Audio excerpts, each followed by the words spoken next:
All right, call this meeting to order. Would you rise, please, for the invocation and remain standing for the pledge of the flag.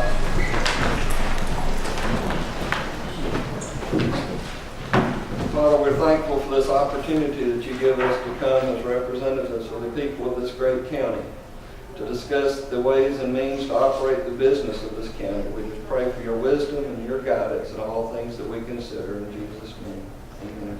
Amen.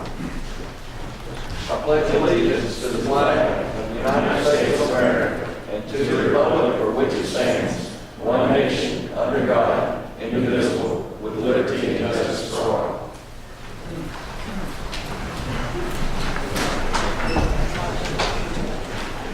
All right, first item, consideration of the resolution to approve the agenda.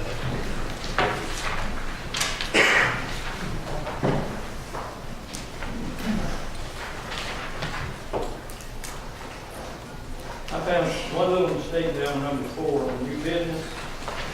Consideration to approve the county village is RAID, R-A-D-E instead of RAID. We caught that already. Huh? We caught it already. Thank you for You pointing should that out. have told me that, I would have brought it up. We're going to table it. All right. Commissioner Loper noted a typo in item 4 under new business. Any other correction? Make a motion to approve with the noted correction. Second. Motion and a second to approve the agenda. All in favor? Aye. Any opposed? So carried. Next item, consideration to approve the minutes of the June 17, 2014 Commissioners meeting.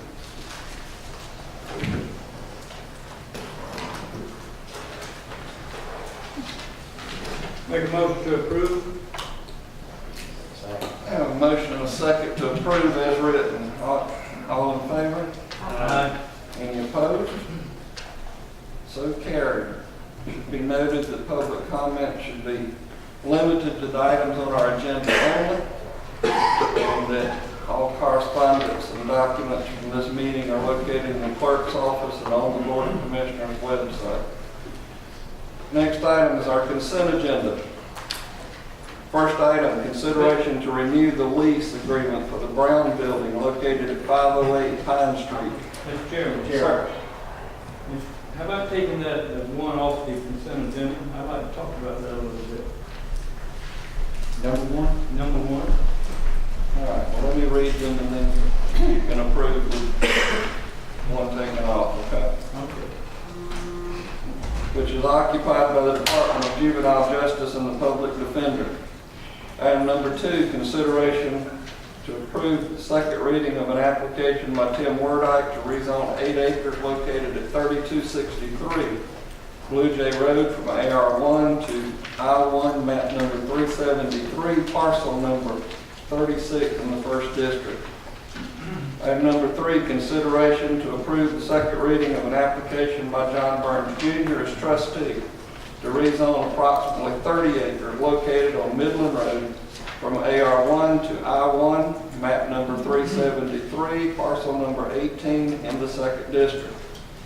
Item number 4, consideration to approve the second reading of an application by Deborah R. Moore for a variance to subdivide a property on an unimproved easement already serving more than 3 lots located at 295 Haddon Lake Road, map number 441, parcel number 9 in the 3rd District.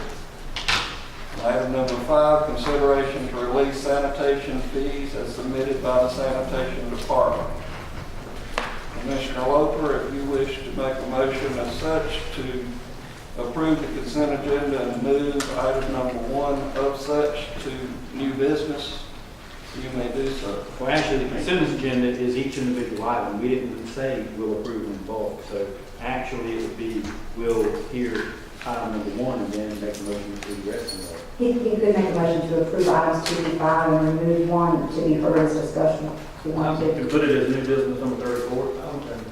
Well, that'd be fine too. I make a motion to approve 2 through number 5, put number 1 at new business number 35. 34. I'll second. Motion and a second to approve the consent agenda as read and moving to item number 34 Not approving as read, as approving 235. with the revision of removing item number 1 from the consent agenda and moving it to new business item number 34. Correct? Okay. All in favor? Aye. Any opposed? So carried.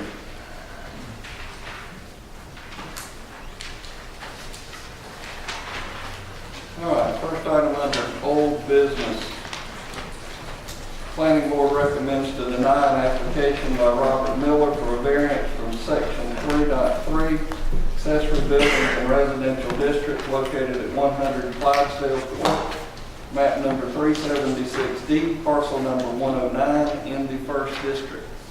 Previously heard by this board and tabled on June 17th.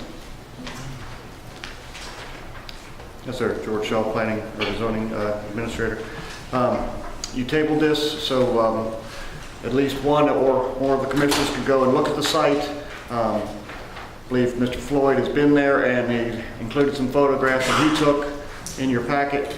If you have any further questions for me, I'll be glad to answer them. It's pretty straightforward. I gave courtesy to the individual to go out and take a look. It is a nice building. You go to the next slide, or the next picture, please. It was a 10-foot setback. That building is literally on the property line. There's no way I can approve that. The advice would be to either move it to the back of the property or possibly even purchase the lot next to it. So, where we go from there, that would be my motion to deny. I'll second. If this, I would think, continues to be a public hearing, because is there anyone here that wishes to speak for this? Against? Being in the first district, I will entertain your motion, sir. I'll make a motion to deny this. I'll second. Motion and a second to deny. All in favor? Aye. Any opposed? So carried.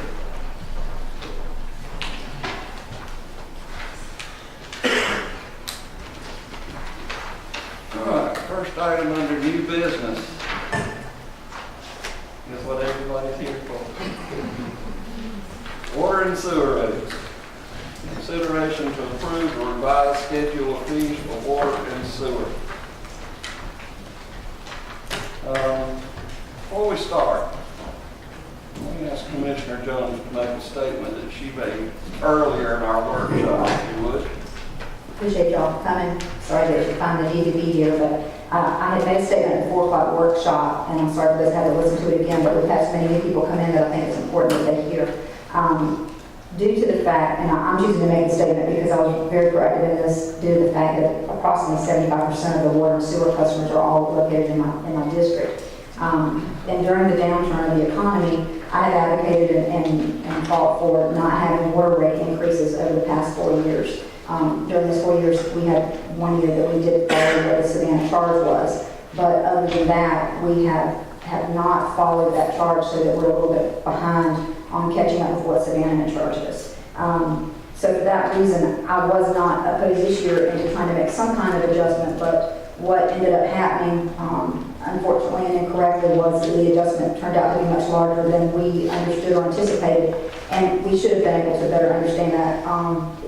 So I take personal responsibility myself in whatever misunderstanding that I had, so that I allowed this to actually take place and went out on a bill before we actually got it corrected.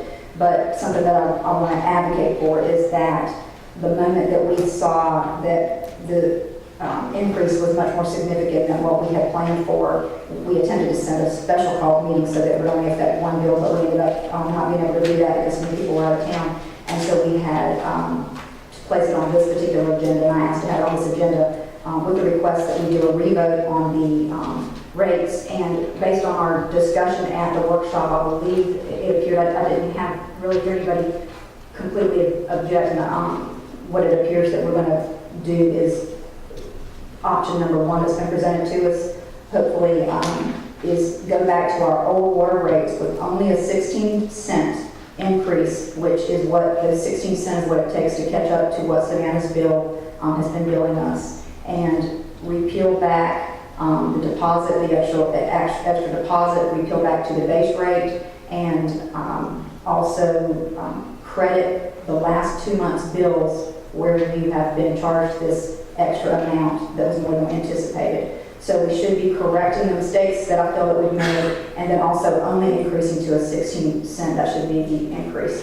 And see if there's anything else with that. I think I takes care of that. But we wanted to make that statement because so many people are here and are concerned, and we have, if you kind of had an understanding that we had recognized the mistakes that we did make and we're ready to correct them. Not everybody would have to, step forward and tell us, because most of you have already called us and we understand it. And I just wanted you to know that. And for my part, I'm sorry that this occurred, and I think we've learned some lessons so that in the future we'll be able to correct these types of things before the bills go out. So, what do I have to say? All right, thank you. Now, I can only assume, since our crowd is a lot larger than it normally is, that most of you are here to talk about water and sewer rates. Would that be a fair statement? Is there anyone here that wishes to stand up and say that they want the rates increased to where they are? Just trying to narrow it down. Would it be a fair statement that everyone else is wanting to speak against the rates as they were? Yes. I want to give anyone a chance to speak that wishes to speak. However, this can get very long and drawn out if everyone gets up to say the same thing, which is, I don't like my water rates, they've doubled, they've this and that. Do we understand? Yes. That's why I asked Commissioner Jones to make her statement. Did all of you understand what she was proposing? Yes. Is there anyone in that context that would like to get up and say that they would not like that? And have a different opinion of what needs to happen?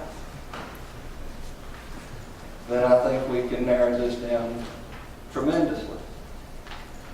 Commissioner Jones, would you like to make a motion? Yes, sir. I'd like to make a motion that we go with staff recommendation option number 1, which is to go back to the old rate plus 16 cents for each 1,000 gallons.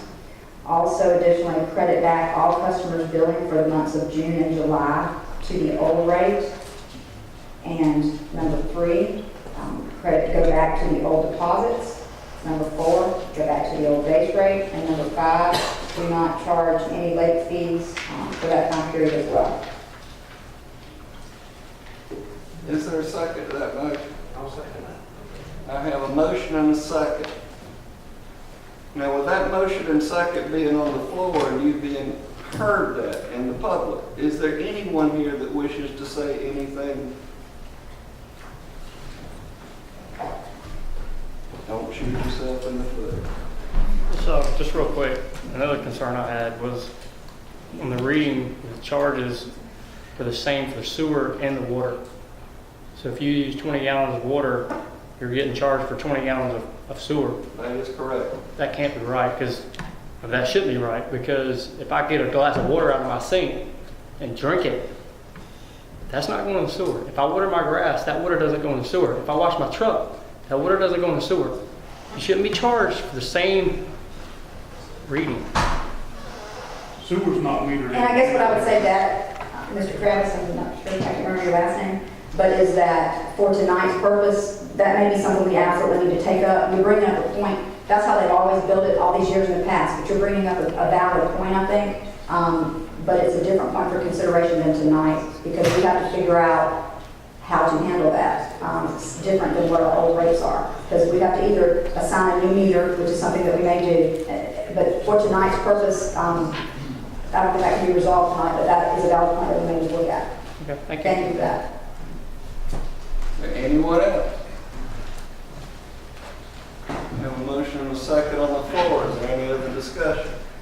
Yes, I believe that the option, we have the two options in front of us, and I think the more fair option is, when we voted for this, we knew that there was something needed to be done. Now, I don't think obviously, it didn't need to go to the point that it did. And either we didn't understand it or didn't take the time to understand it, whatever, but we did it for a reason. And with that, I believe that the option 2 is going to be the more fair thing to do. Just reverting back to what we had, just puts us in the same boat.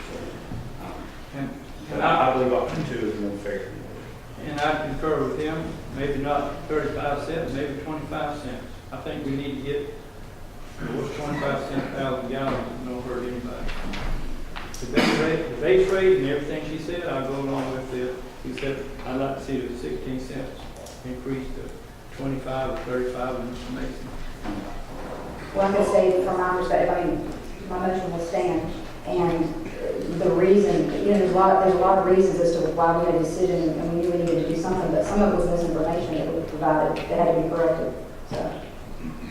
I have a motion and a second on the floor. I'll call for a vote. All in favor? Aye. All opposed? Aye. Motion carries 3-2. Everybody understand? No. The rates are going back to what they were, With the 16 cents, they were approved. plus 16 cents. And you're welcome to stay for the rest of the meeting, or that part is taken care of. And previous bills will be calculated. Credited, if you heard my motion, that's what was just approved, all those 5 things. What do we need to pay for this month? You're going to get a new bill that has the credit on it, and Okay, so yep. how much is it a month? And you're not going to get late fees, and you're not going to be turned off, so you can take care of it with a new bill. Will the late fee still be increasing? I'm sorry? Will the late fee still be increasing? Nothing's increasing except for the 16 cents. Okay.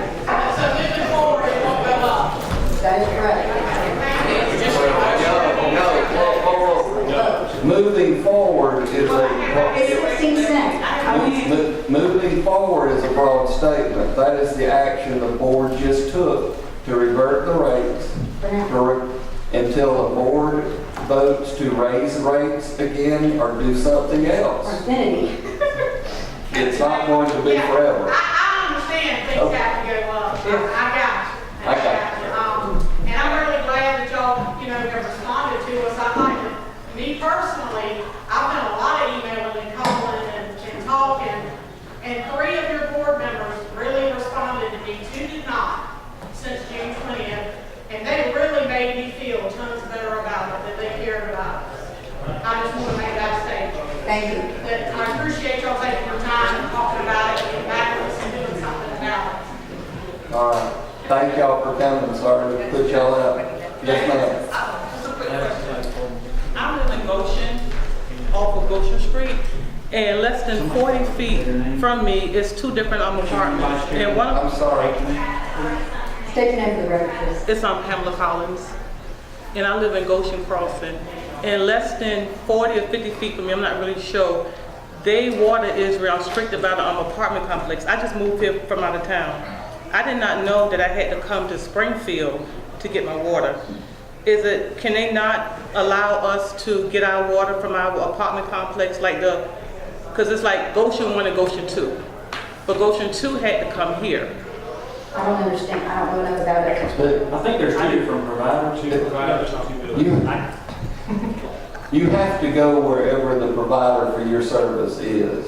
So if it's the city of Rankin or the city of Springfield or the county. Right. But what I'm saying, it's all on the same property. The first property, water is restricted by the apartment complex. It's all on the same property. Right.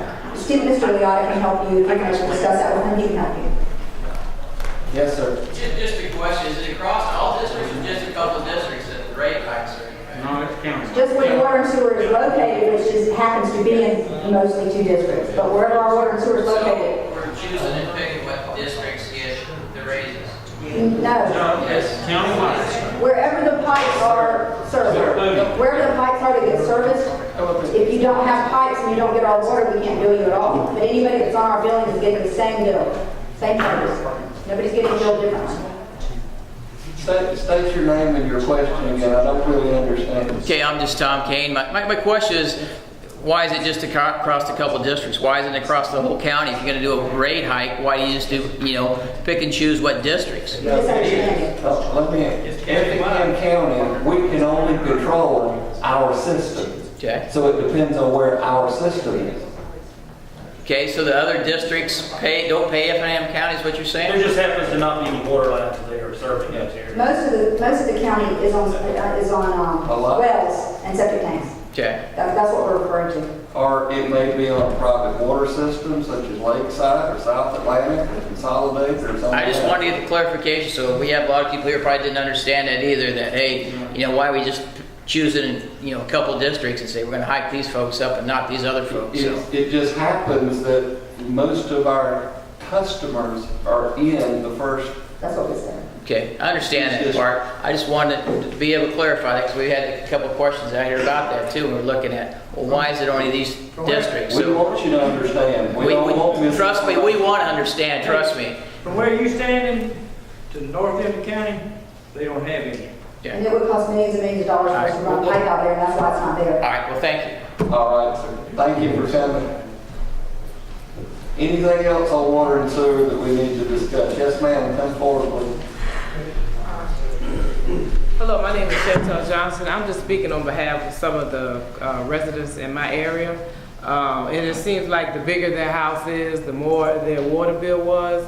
And, I don't know how the water meters are being read as far as, because we asked them to come out to see if ours was like continually running, because it's kind of ridiculous, like people would have to be using 30, 40 gallons and stuff like that for to have a $500 water bill for 1 month, and I think that's ridiculous for a house. Believe me, water is billed and sewage is billed based on gallons that goes through that meter. It has nothing. Well, that's to do with the size of the house. what I'm trying to ask. I know that, but what I'm trying to ask is that maybe they need to somebody, because there's no way for me to. I can't pull up and check my meter because I want to go out there and make sure my meter wasn't consistently running. Now, somebody did from the city did come out to come and check to show us that it wasn't consistent. But I'm just recommending that maybe some of the meters in our area be checked or something, because Yes. something is wrong with There that. are a few people that have questioned having their meter checked because they feel like, as an example, like maybe they used 5,000 gallons last month and then this month they did 50,000. And how did that happen? Yeah. And they don't believe that, they believe there's a problem. There's a handful of those, and we need to have a look at those. Okay. So just be sure that you contact staff and that staff has an opportunity to check that. Okay, all right, thank you.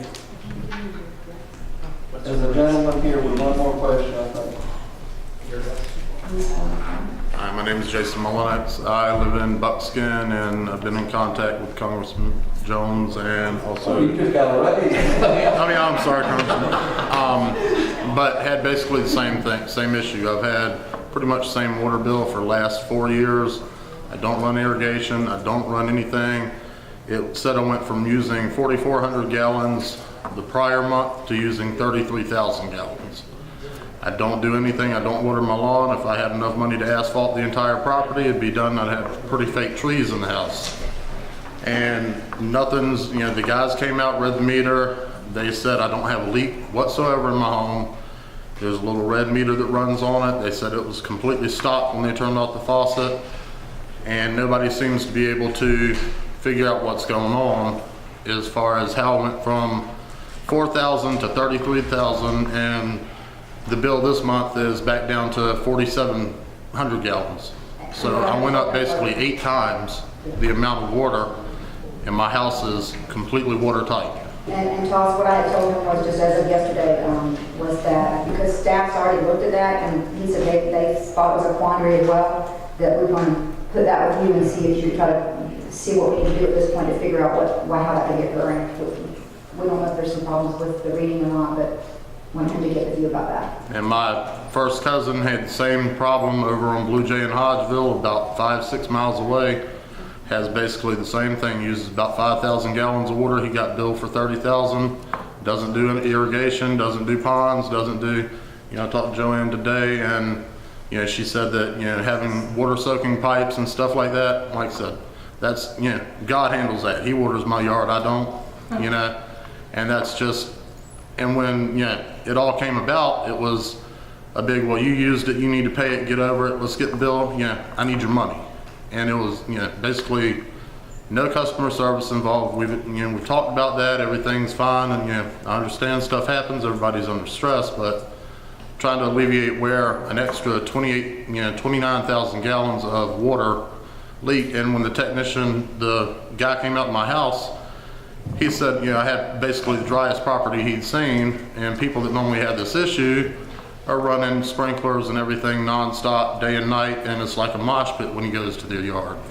So, I understand and appreciate you telling us what we're dealing with tonight is rates. There are other issues that we're going to have to take up and discuss, that being one of them. So. Do our meters on our system record daily usage?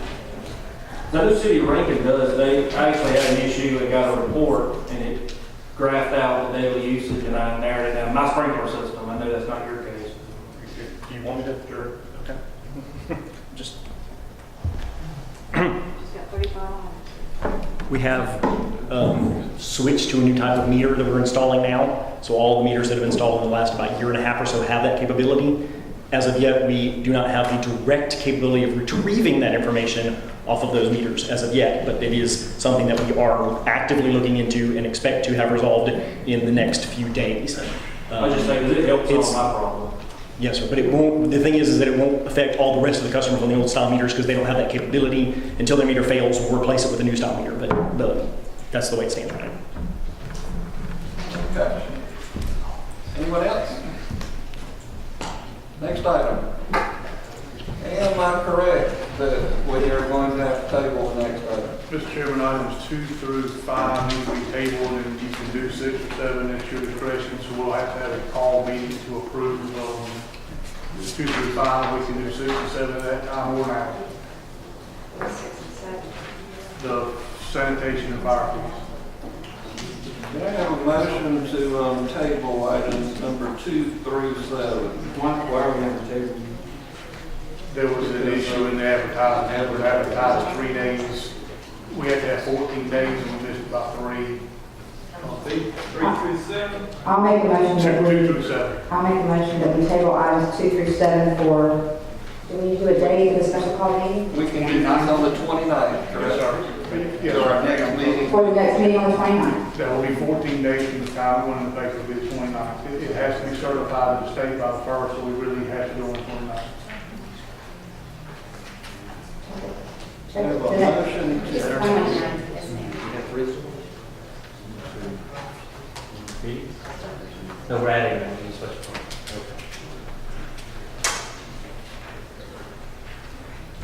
It's special call, Commissioner Jones. It's not our regular meeting date. Yes. The next meeting date would be August 5th. I have a motion on the floor to table items 2 through 7 on our agenda to a special call meeting on July 29th. Second. And a second. All in favor? Any opposed? So carried. Next item, number 8.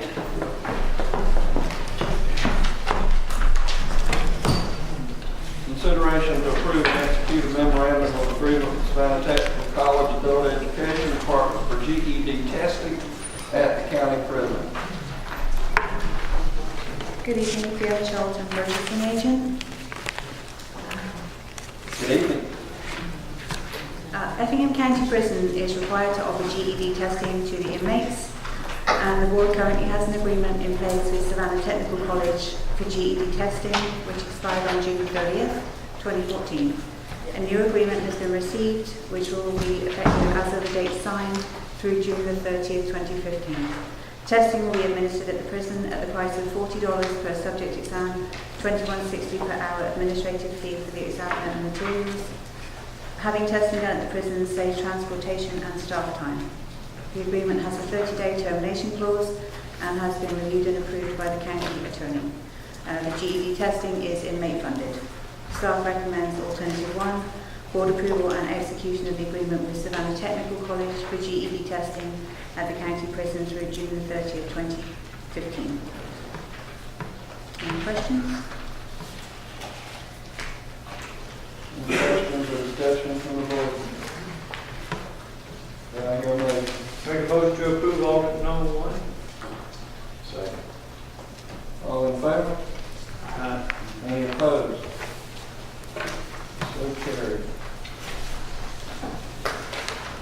item, number 9, consideration to approve to run a pilot program with Right Express for the provision of fuel to the county and authorize the chairman to sign the addendum to the fuel card service agreement.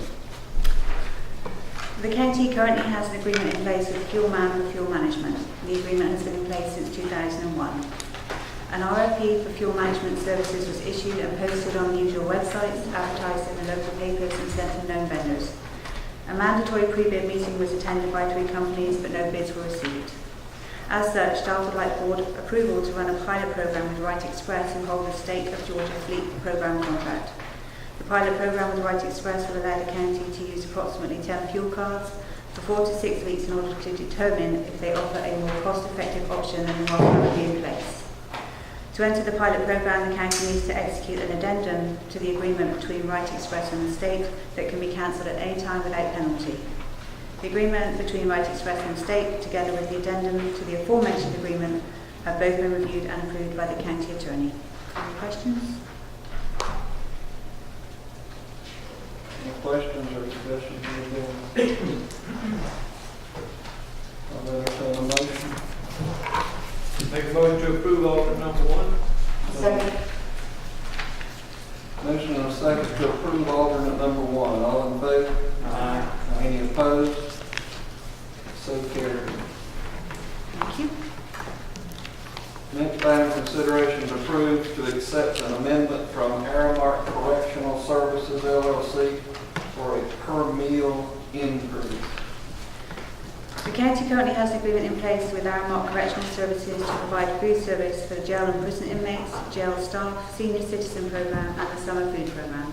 The agreement allows for a per meal increase to be negotiated annually for the subsequent 12-month period. The increase is based upon the US Bureau of Labor Statistics Food Away from Home Index yearly inflation percentage, which is currently 2.27%. Staff met with Aramark and negotiated the increase down from their requested 2.27% to 1.7% for inmate meals, 1.5% for summer food, and 1% for staff and senior meals. The final agreed upon increases are inmate meals up 2 cents from 90 cents to 92 cents, senior and staff meals up 3 cents from 3.35 to 3.38, and summer food meals up 3 cents per meal from $2 to $2.03.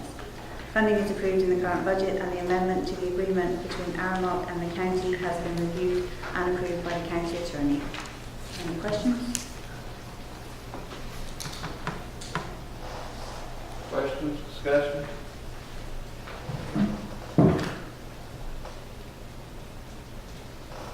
So this is a 12-month contract.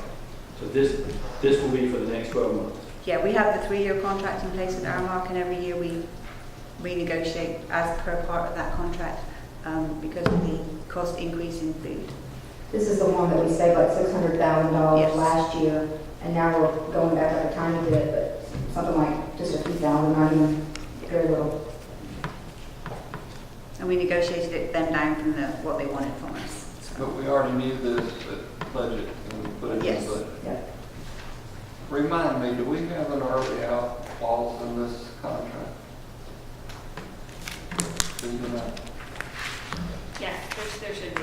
I don't have it in front of me, but I'm pretty sure going that on there was. recollection, to make sure that there is. I think we do have a way to, let me just see. It should be terminating 90 days. upon 60 or 90 days by either party. By notice by either party, that should be provision.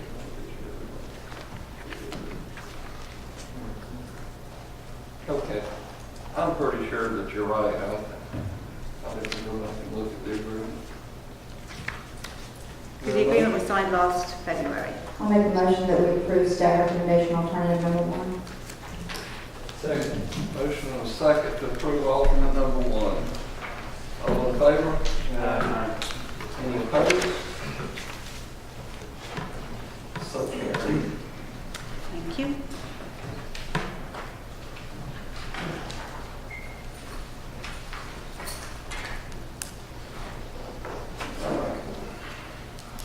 Next item, consideration to approve to accept the bid from Shenandoah Fleet Services for fleet operations, maintenance, and management services. The county currently has an agreement in place with First Vehicle Services for fleet operations, maintenance and management. The agreement has been in place since November of 2007. An RFP for fleet operations, maintenance and management was issued and posted on the usual websites, advertised in the local papers and sent to known venues. A mandatory pre-proposal meeting was attended by 5 companies. Proposals were received from 4 companies. 1 proposal arrived late, was so deemed non-responsive. The 3 remaining proposals were evaluated by staff and scored according to criteria outlined in the RFP. The results are: first, Shenandoah Fleet Maintenance, with an average annual fee of $740,919. Second, First Vehicle Services, with an average annual fee of $741,286. Third, Vector Fleet Maintenance, with an average annual fee of $753,103. The annual fee was determined by averaging the 5 annual fee totals submitted by each company in their fee schedules. Staff believes that the reporting offered by Shenandoah will allow the actual cost of the contract to be managed more efficiently, and the reports that Shenandoah offer will also greatly reduce staff hours that are currently required to administer the present contract. In addition, staff feels that the employee structure presented by Shenandoah offers the county a more direct level of service, allowing a larger percentage of work to be performed in-house. Staff feels that Shenandoah offers the best overall fleet maintenance program for the county, and as such recommends alternative number 1, accepting Shenandoah Fleet Maintenance's bid for fleet operations, maintenance and management services. Any questions?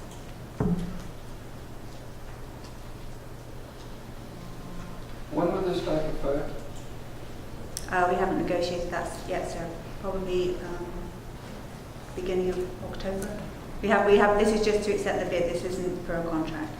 So we'll talk about that when we do the contract. Did you say something? No, I don't see. All right. Any questions? Discussion? Motion? Make a motion to approve order number 1. I'll second. Motion and a second to approve alternate number 1. All in favor? Aye. Any opposed? So carried. Thank you.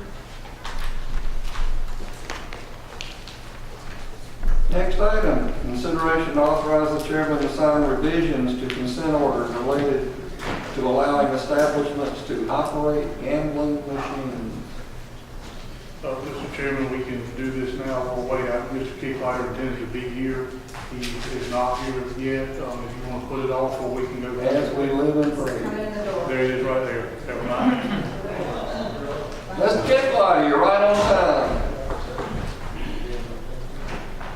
I can go ahead and start while he's approaching.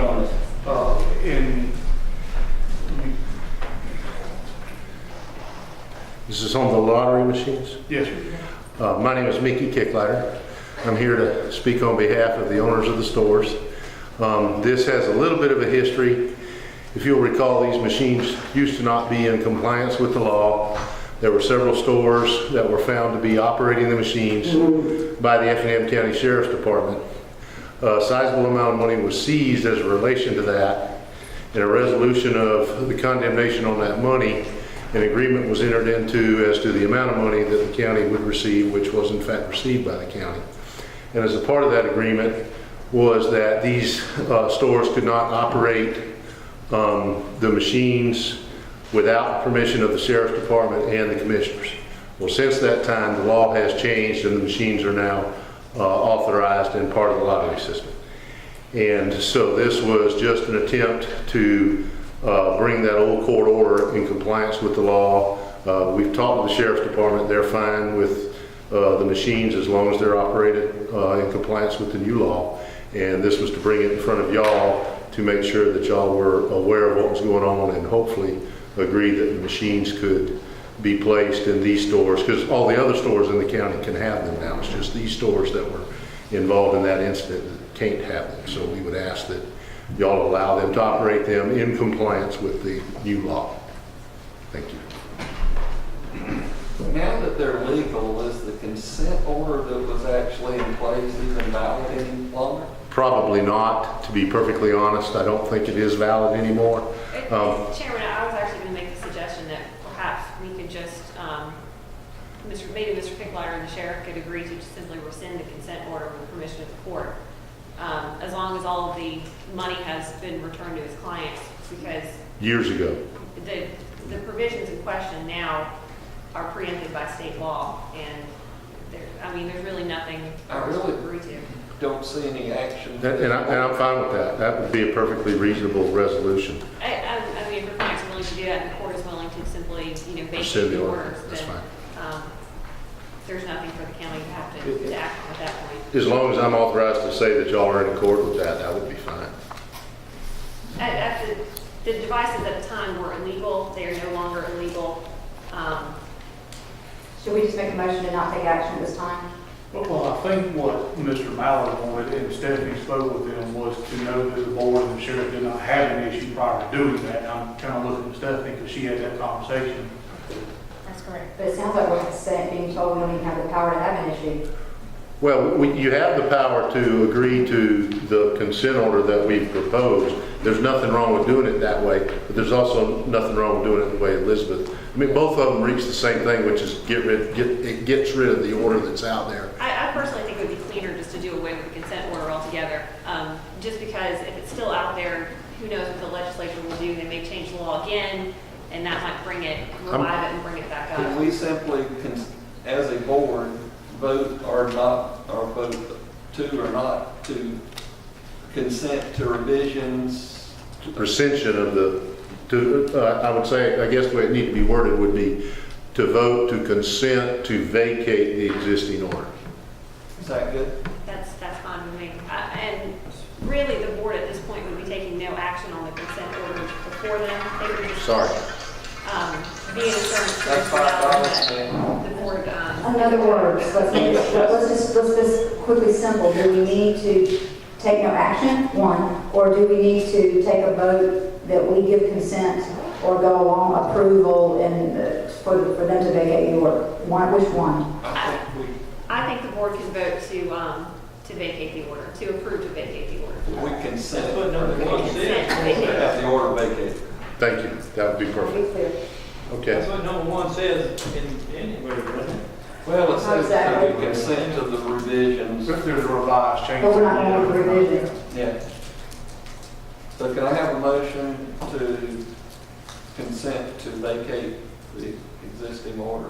Make a motion that we consent to vacate the existing order. Second. Motion and a second, all in favor? Aye. Any opposed? Thank We're you. not against it. Thank you very much. Approved application.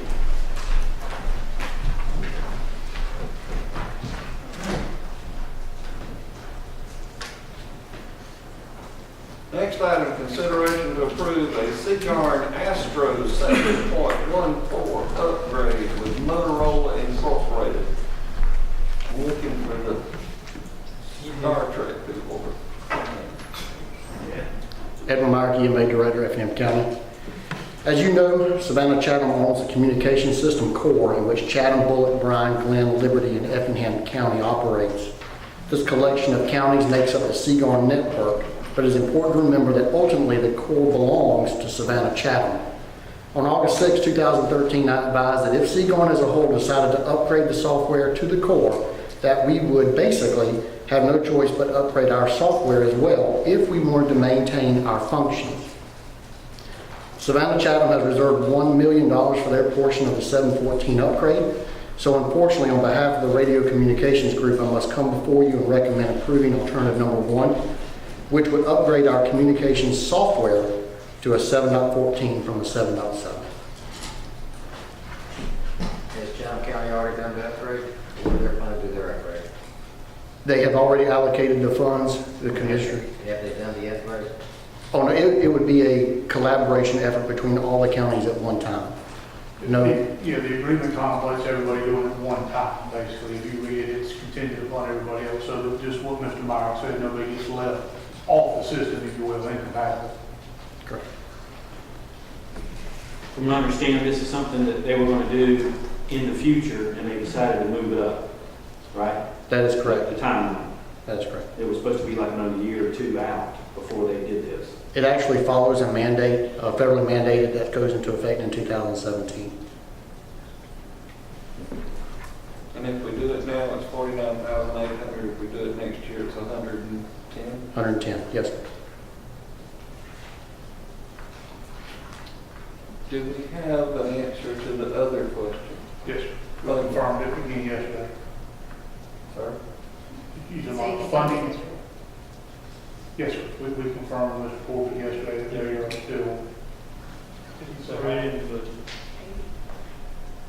I'm sorry, is he gonna give us a check or? We confirmed that the funding is still in place, so Joanne actually spoke with him. He called just a little while ago. He confirmed that the funding was available and that he would put it on the next agenda. We do have some true-ups that we need to do as far as service delivery and all, and we're just going to try and handle all that at one time. Do we think we're going we thought 45 to 60 days we would have it. So will we get this much money when we true up? Will it cover it? I believe, I'm not sure what the net is. We would owe the service delivery anyway, under the Yes, service so delivery agreement. The amount that he's giving us, because that's irrelevant. It will cover this portion. Okay.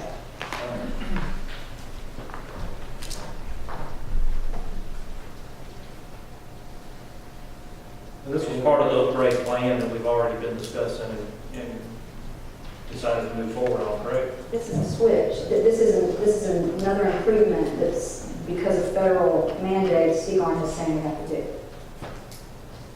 It's just coming earlier than Quicker software expected. upgrades.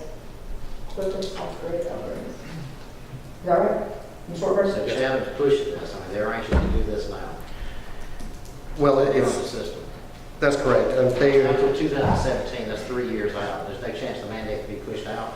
There is a chance. There are petitions that will push the mandate out. However, the current mandate stands at 2017. But this doesn't get us to the mandate. It puts us on the platform, but it does not actually create the It function. doesn't get us to that new technology. That's correct. It puts us on the platform. The part that was probably integral in acting now is if the fact is correct, that it's going to cost us 40 something if we do it now or 100 something if we do it next year. So that would be the point for doing it now. That's correct.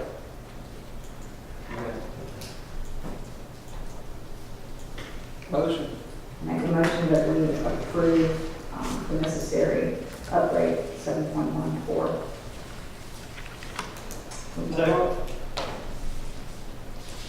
Motion and a second to approve alternative number 1. All in favor? No. Any opposed? So carried. Next item, consideration to approve the 2014 EMEG Response and Recovery Grant application. In 2011, the board, through the then Public Safety Coordinator, established a mobile command vehicle for the betterment of Effingham County. The problem is the mobile command vehicle was never outfitted with the proper equipment so that it could be effectively utilized by all first responders within Effingham, as well as a public outreach tool and educational tool for the citizens. Therefore, the mobile command vehicle is not utilized to its full potential. There are a number of special events, parades, and emergency scenes in which the mobile command vehicle would be vital to the overall success and safety of those involved. This is in consideration of a 50% matching grant through GEMA, in which funding has been approved in the current budget. Therefore, I humbly request approval of alternative number 1. Is this something we absolutely need? No, sir. I can't honestly say that we absolutely have to have it.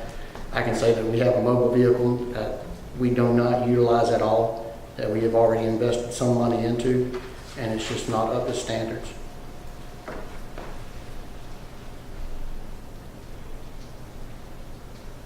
So you're asking for a generator on a trailer, you're going to tow it around behind the bus?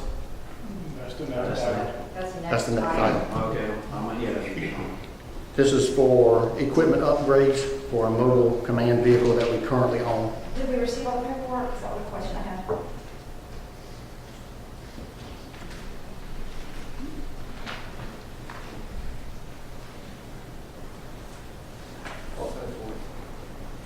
On the, whenever there's a grant, I always ask the finance department if the grant's in order. And yesterday we didn't have all the paperwork, but I think we do now.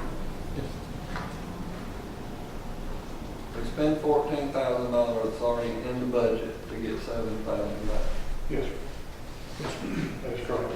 for something that we don't absolutely need. But we already have, see, that's a, that always is there sitting is what I could do. Just keep spending money. That's the issue that we run into, and that's why I'm bringing this before you. If the vehicle is not going to be utilized, if it doesn't have the basic functions that we need, then we really need to surplus it. However, the board has already committed to the project and put money even towards it to actually have the bus and get it painted. And, you know, as EMA director, I can appreciate now with my experience the need for it and the benefit for the county. At the same time, I can't sit here and tell you absolutely we have to have this either. I just hate to see it go to a waste. Whenever we first started this, why didn't you go ahead and put the whole deal together instead of coming back? That was in 2011. That was my predecessor. Walter Wright brought this to us, and it was a school bus that was donated by the school. And when he brought it to us, it was very minimal investment. He was going to do all this himself, and he did do a lot of it himself. And it was going to be a minimal cost, and the board was like, well, okay. But to take an old school bus and put this kind of money into it, I don't know if that's smart business. And then if it's not used and it sits, and then the tires dry rot, and then the maintenance on it. That would be my only suggestion. If we decide that we do not want to move forward and upgrade it, then I would like to get with Carlson Adam and have it surplused or either given to someone else that could use it. And is that grant specifically for the mobile unit? It Or is. can it be used, any of those functions be used anyplace else? It is specifically for the mobile command, and it is a pre-application. We haven't even received it yet. Can it be rewritten to use those functions within the EMA? It is a part of an R&R grant, response and recovery. We can rewrite it to do anything. However, we're at the deadline now where I have to actually, if we're going to approve it, then I need to actually submit it to GMA.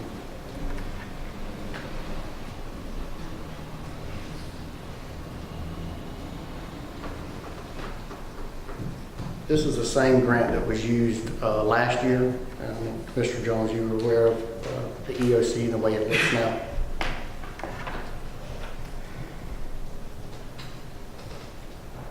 Even though the money's in the budget, I just can't see spending it. I can't see spending a net of $7,000 Frankly, for something that's not being used. Plus, when you ask the question, do we need it, and the answer is no. no. And then plus the generator for it. I mean, everybody's got a wish list, it's just, it's The just, answer is no. And we're not to the next one yet, but the next one is not matching, so I mean, The next one has nothing to do with mobile command at all. so we can still get it if we don't do this. That's correct. Okay. Anybody got a motion for me? make a motion to deny alternate two. Move forward with this. I'll say Motion in 2 seconds. All in favor? Any opposed? No break. That's fine. Okay. Next item, consideration to approve the acceptance of the Georgia Emergency Management Homeland Security Grant. The Georgia Emergency Management Agency has identified a severe deficiency in redundant power sources in our area. The identification of this deficiency was further realized during the winter storms that GEMA Area 3 and Area 5 recently experienced. Therefore, GEMA Homeland Security has provided funding for approved jurisdictions to obtain portable generators. Effingham County has been chosen to receive a 100% funded Homeland Security grant to purchase a 45 kW portable generator. I would like to recommend approval of alternative number 1. Now, this one doesn't cost us anything. Can you pull this with a standard pickup truck? And how come next month we'll get a pickup truck or anything? My truck can pull it, sir. Actually, we would need to fund this completely up front, and then we would be reimbursed. For reimbursement, 100% Yes. reimbursement, right? We good with that, Joe? Yes, sir. We went through it heavily today. Yes, we do. All right, motion. Make a motion to accept the GEMA. favor? Any opposed? So carried.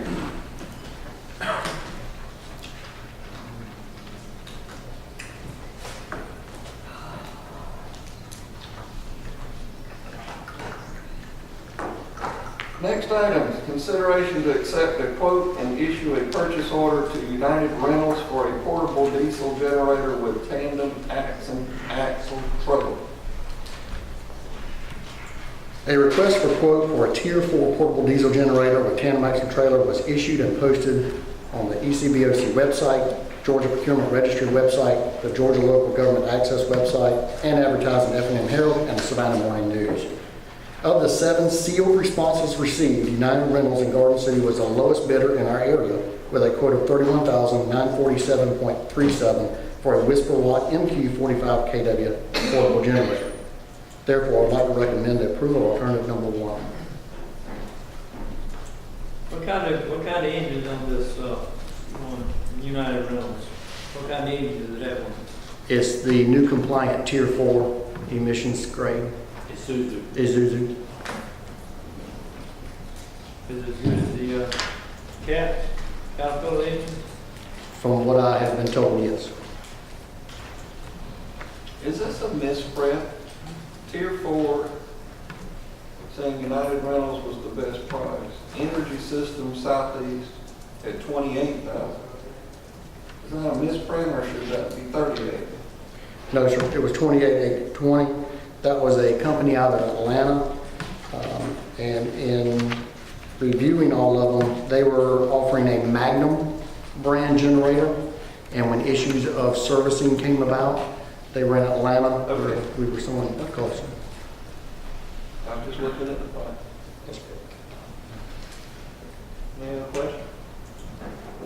So we approved to buy the generator and then we turn it in and we get our money back. That's correct. So their grant has no cap. It's whatever the best value. The contract for the grant matches the price already from United Rentals. Okay. Have a motion? Make a motion to approve alternate number 1. Second. Motion and a second. All in favor? Aye. Thank you. Any opposed? So carried.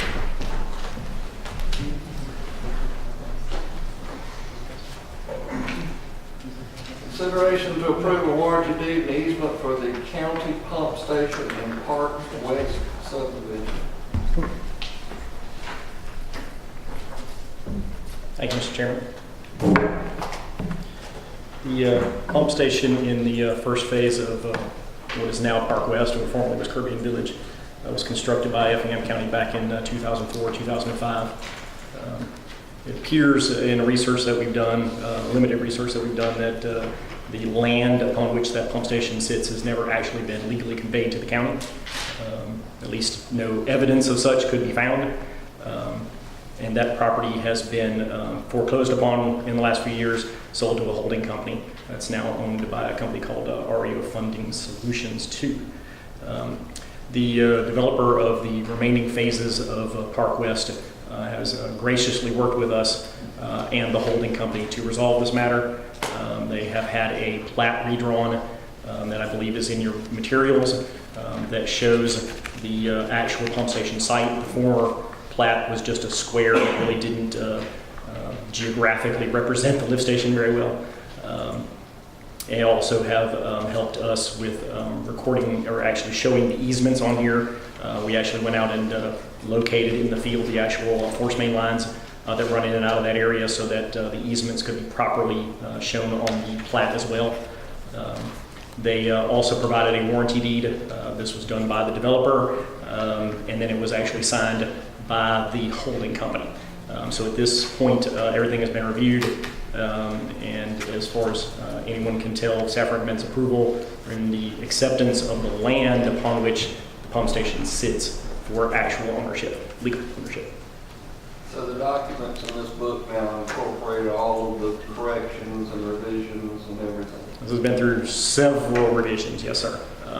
And the final recorded plat is what's in your book, and everything appears to be correct now.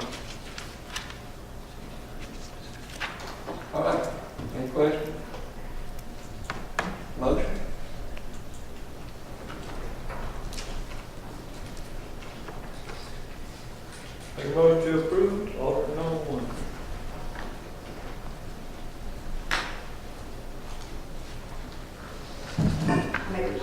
Second. We have a motion and a second to approve alternate number 1, which is to accept the warranty deed and easements. All in favor? Aye. Any opposed? So carried. Next item, consideration to approve the revised development impact fee study. Bob? I believe so.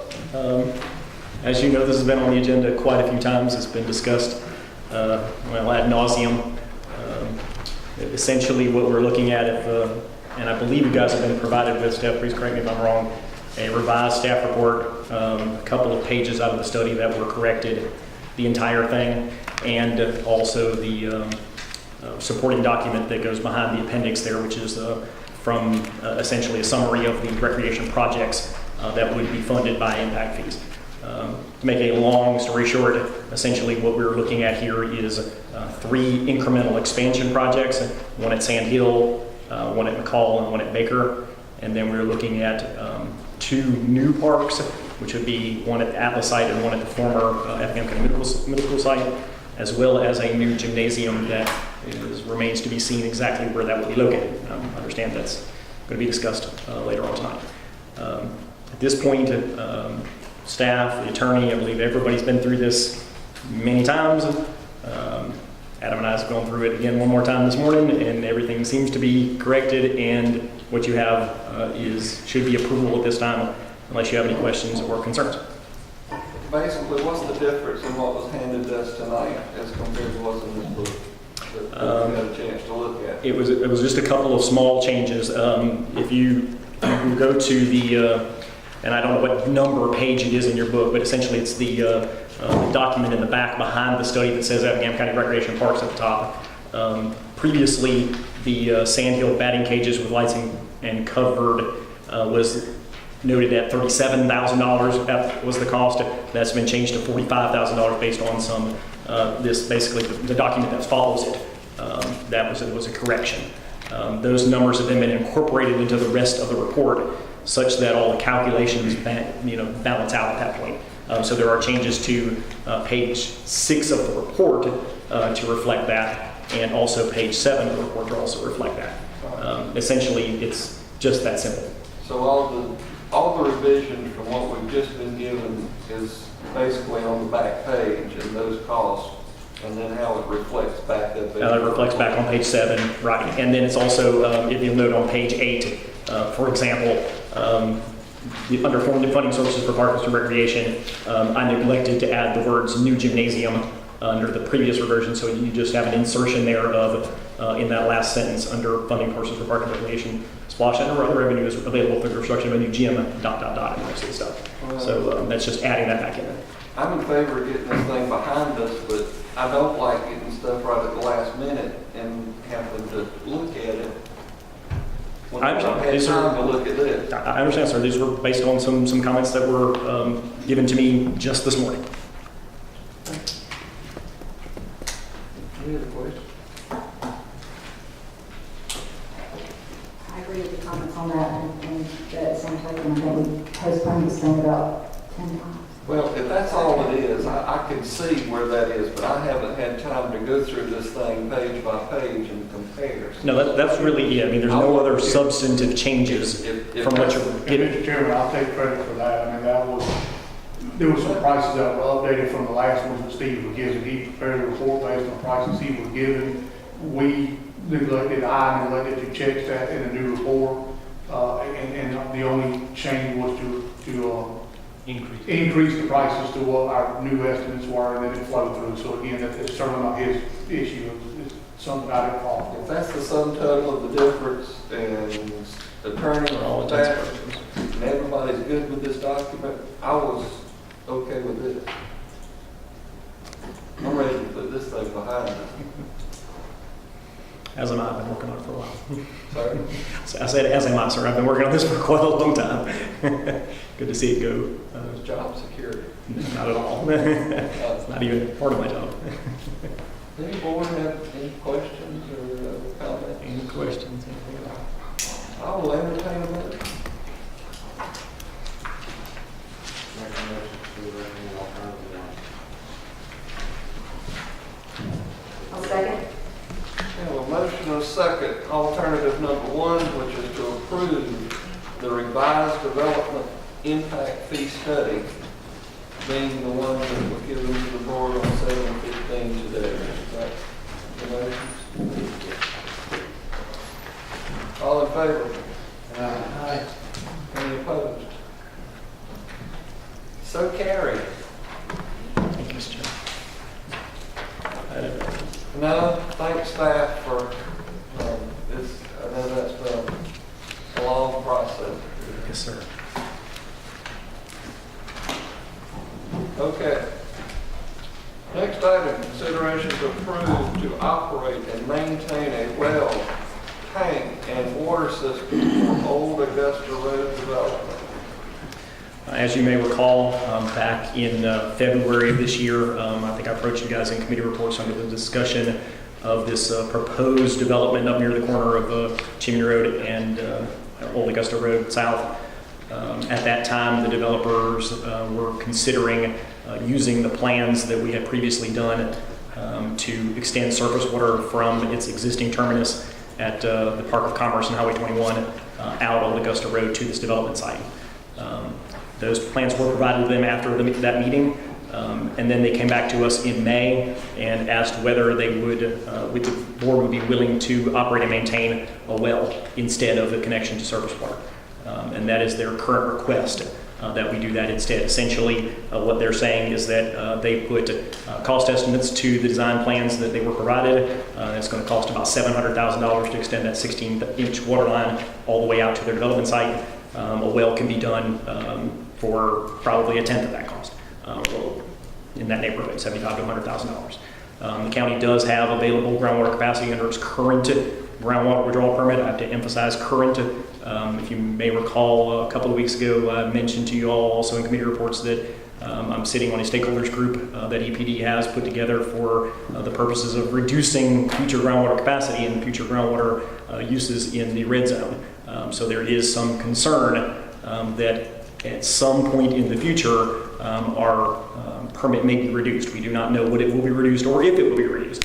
Essentially, one of the things that I'll be arguing at the times of these things with EPD is that Effingham County has already done everything we needed to do. We're using 99+% surface water and less than 1% groundwater.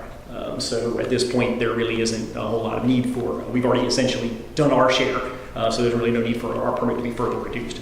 But as it stands now, we do have the groundwater capacity to be able to serve this development should the board so choose. At this point, we're looking for the board's input as to whether or not they would like to own, operate, and maintain the well at the site, or whether they want to, require the connection service water as previously discussed. And it's really your choice at this point. Is it true now? Chairman, I want to recuse myself from this vote due to a business relationship with the engineer. Okay. Let the record show that. If the water was, surface line was to be required to be run, is it true now, what I understand, that it needs to be a booster pump, or that's only if you go further than this development? A booster station is not directly relevant to this project. Booster stations were discussed with the board back in the context of the Emerald Plantation petition, and how essentially a booster station would boost the pressure through the entire system if it was located at the county line. It is something that will be needed at some point in the future, regardless of whether the surface water line is extended here or not. Does that answer your question at all? Referring to Mr. Chairman's statement that I made based on the conversation I had with the engineer during their modeling of this particular system, and I will let them clarify if I'm saying correctly. It appears that there's adequate flow and pressure at State Route 21, the connection point to service this particular development. However, we then go up to the Grandview track that we were talking about. There's not enough flow and pressure to service it due to elevational differences without some form of booster pump. That's probably the statement that you're referring to. All right, the next thing, our groundwater withdrawal permit. It's my understanding that this county did a lot of work, manipulation with the city of Springfield and some other stuff in order to get the withdrawal permit where it stands now. Yes, sir. It was a very intensive project to work with the city of Springfield in order to make sure And that was done for the purpose of having enough permitted groundwater to service the development at Old River Road. Am I correct? Essentially, yes. The main thrust of all of that was to assure that there was available groundwater capacity for the IDA's tract at I-16 Old River Road. Yes, sir. So after all of that negotiation and working that out, if we take this capacity out of the permit, can we still service what we've already committed to do? Yes. Under the current permit. I'd be very clear, under the current permit. I cannot tell you what the permit will be if when EPD decides to reduce it. I hope that they will not, under the thought process that essentially we've already taken all of our reductions that we should need to take. So there shouldn't be any need to reduce our permit any further. But under the current permit, there is capacity remaining for all the developments that we have made commitments to via permit and during the ones that we are currently serving, as well as the IDA tract at 150,000 gallons a day, as we have contracted with the IDA to be able to provide and to provide up to 300 connections at this particular development. Well, this board can take whatever action that it so chooses, but for me, I'm not ready right now to give up any of our permitted water with this project. This is the first time I think I've seen where we haven't tried to use the word encourage developers to tie into our surface water system. I'm surprised that that was a recommendation. There's no recommendation, particularly on this agenda item, and we certainly have encouraged and discussed, but at the same time, this development lies more than 1 mile from the existing line, so I don't know that there's anything that we can do other than encourage. If you would like for us to require, then by all means, that certainly can be done. It's your choice. Sir? I don't think we can require surface water. We can't, but we don't have to give up our permitted water. Would you like to get out of the way? Just to kind of give you, my name's Doug Morgan. I work for EMC Engineering Services Incorporated. When my clients who recently purchased this property came to us, their intention was, we showed them, I think they had, prior to buying it, prior to meeting with me, they met with Mr. Shaw, saw where everything was at. Their intention coming into this project and buying the property was to extend the water line. At that time was when we got with staff, we obtained the plans, we ran a cost estimate, and then we wanted to make sure that if we did in fact extend it up there, that it would actually work for the amount of homes they envisioned when the power plant on McCall Road is running. So we had Steve give us a week-long pressure test. We ran a model. We applied 300 homes. We put a development in between us. It's 2.2 miles from the Park of Commerce to where our driveway will be just past Abercorn Landing Road, or Abercorn Road. And in fact, it does work. Extending that 16-inch line and putting another industry between us and them, it does work. Highway 21 at the Park of Commerce and Abercorn Road are relatively the same elevation within a foot. When you go from there to Chimney Road, it climbs about 20. So what Steve was alluding to, and I think you had mentioned about booster pumps, this is kind of the end of the road for this water line without any more help. Whereas if we put a well and tank there, from meeting with Mr. Allen, I believe they are willing to connect to surface water if in fact that line does come at some point in the future. This would allow them to do the development, spending relatively $150,000 for a well and tanking system that y'all would own and operate, opposed to forking out $700,000 at this time to develop the first phase, which is probably going to be in that 40 to 55 lots. Their intent, when we talked about this originally, is to have no more than 300. Since that time, from introducing this letter and this idea to Steve and staff, we've redid all the wetlands for the whole tract. We've done a partial boundary. We've topoed the the first 54 acres, and we've done a level 3 soil survey on the first 54 acres. So from what I know now about the soils and the wetlands, and then wanting to be 3/4 acre lots to 3 acre lots, there won't be 300 homes. So the original 90,000 gallons a day we were asking for, it probably wouldn't be 90. It would be somewhat less, but I would still envision this could possibly end up being a 200 lot subdivision at full build out. But just from what I'm saying, from the data we've gathered now, 300 lots is, unless they reduce the size of these lots, I don't think they'll be able to get 300 lots on this property.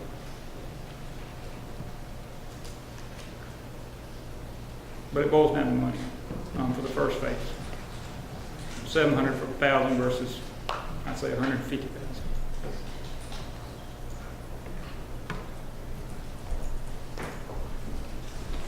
So I'm following this. The line is at 21 Old Augusta now, right? That's that end? It's 21. This is the one we're talking time. Where's the line at the time? Proposed. Where is it proposed or where is it now? I'm sorry. Where's it at now? It's right now, it is located at the intersection of 21 and the Park of Commerce. It extends across the road into the Exley tract, but for the purposes of this discussion, it ends at the corner of Park of Commerce and Highway 21. All right, so we're going to run that north up Old Augusta right to the property. The design plans that were given to Mr. Morgan were for 16-inch main to go down to the corner of, down 21 to the corner of Old Augusta Road South, and then up Old Augusta Road South to the development site. Okay. From the proposed site, northerly, where's the nearest county line? Is there anything running down Chimney? No, sir. If you turn that sideways, it might.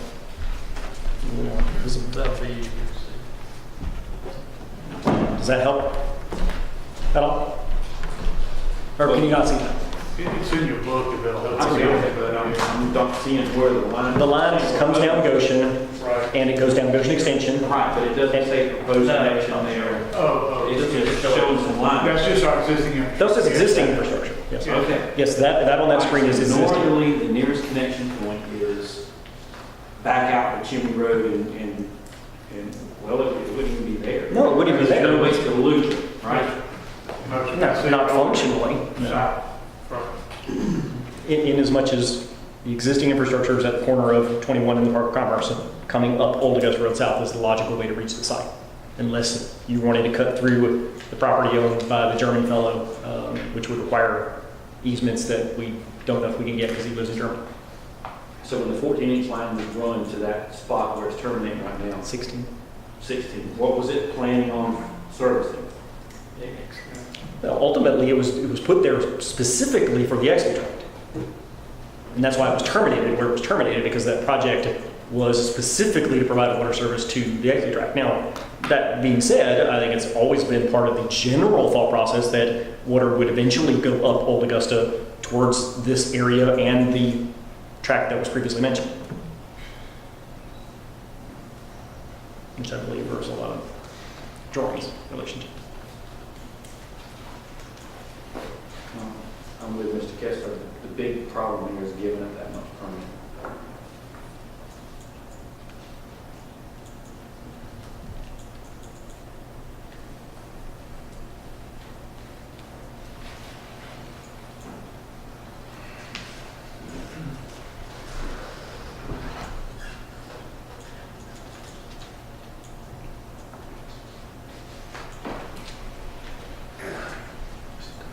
And your clients need an answer in order to move forward.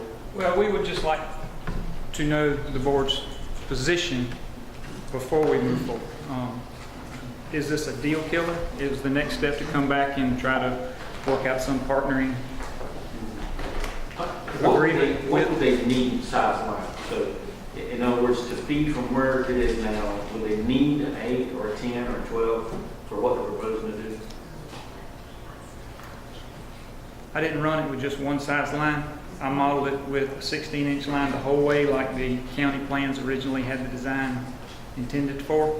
And then, when we saw that worked, I backed it up and I made it a 12 all the way to where the industrial track, the first line you see right there at the bottom of the screen, just past the curve. I assumed extending the 16-inch county line up to that point through the industrial track, and then I ran a 12 the rest of the way. And it just didn't work. Okay. At the worst case with the power plant running, based on the flows that we got from the county, or the pressures we got from the county. But But if if you you ran that line, it'd be, it's a dead end line. Anybody's best interest, put a 16-inch line so it could be run right on up to the. Well, we tried to put another, and we also, the pressure difference or the elevation difference between Abercorn Road and Chimney Road, based on the pressures we have right there existing over a 7-day period inside the Park of Commerce, without any additional flow or pressure, that line will not go past or go to Chimney Road. With demand, I mean, there's going to be people, if you run it, to tie in between Abercorn Road and 21. So that's just taking that much flow and pressure away, which it's a dead end line, and it makes it less and less as people tie. Going up Augusta Road, then you have the water that far, then you have to put a pump station in to pump it on up over Augusta Road. You'd have to do something. I don't know if a booster pump would be the answer, but you'd have to do something. Stephanie, what's the first meeting in August? Yeah. Is it a deal killer if we don't make this decision until August 5th? No, sir. That's what I'm saying. We're just finishing all of our field work. We're working on layouts.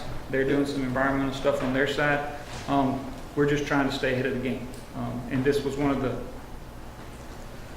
most important questions we had to ask, because up until a certain point, we were looking forward to extending that line till it became a money issue. There's other issues that need to be addressed in conjunction with this. And I would simply ask the board to allow this to be tabled to August 5th, to give them a little bit more time.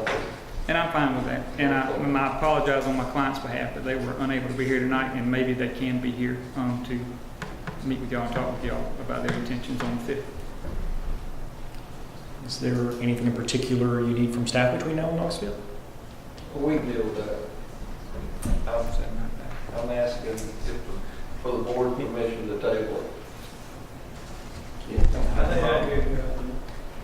I have a motion to do so?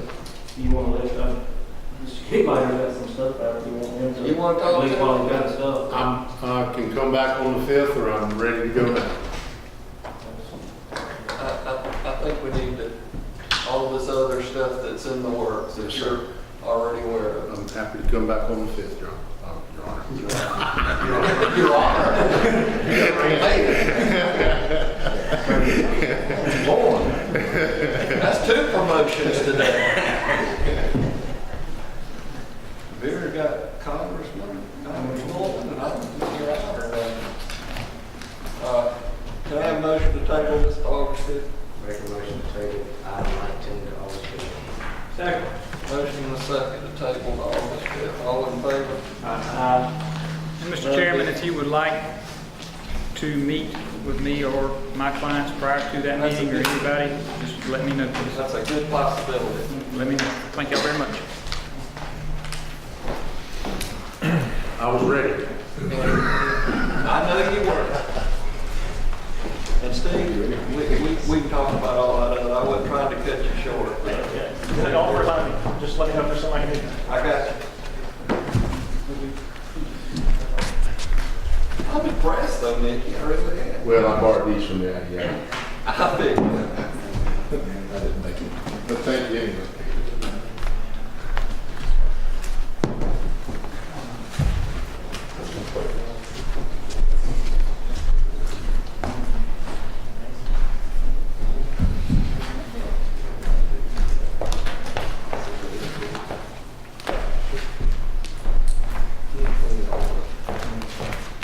All right, next item, consideration to approve a proposal to, where'd this minute go?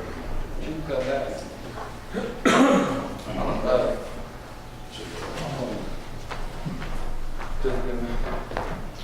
Proposal to verify indigent and receive funds. Mr. Coker.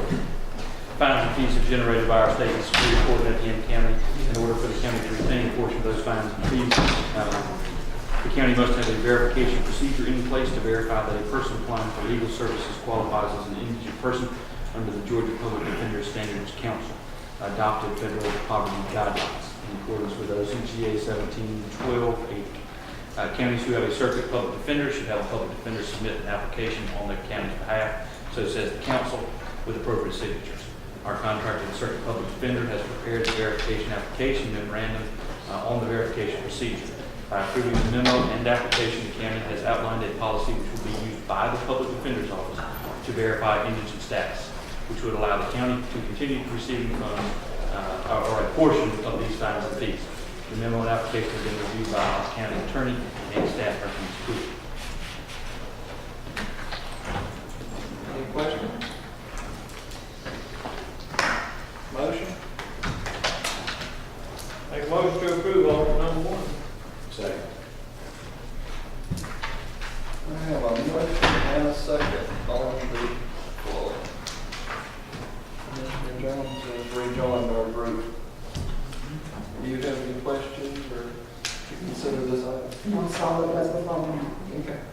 Trying to be sure. I'll call for a vote. All in favor? Any opposed? So carried. Next item, consideration of a proposal for professional consulting services to develop a recreation facilities master plan for Effingham County Recreation and Parks Department. As the board is aware, the county previously did design and engineering work for improvements at the Springfield Recreation Complex on Highway 119.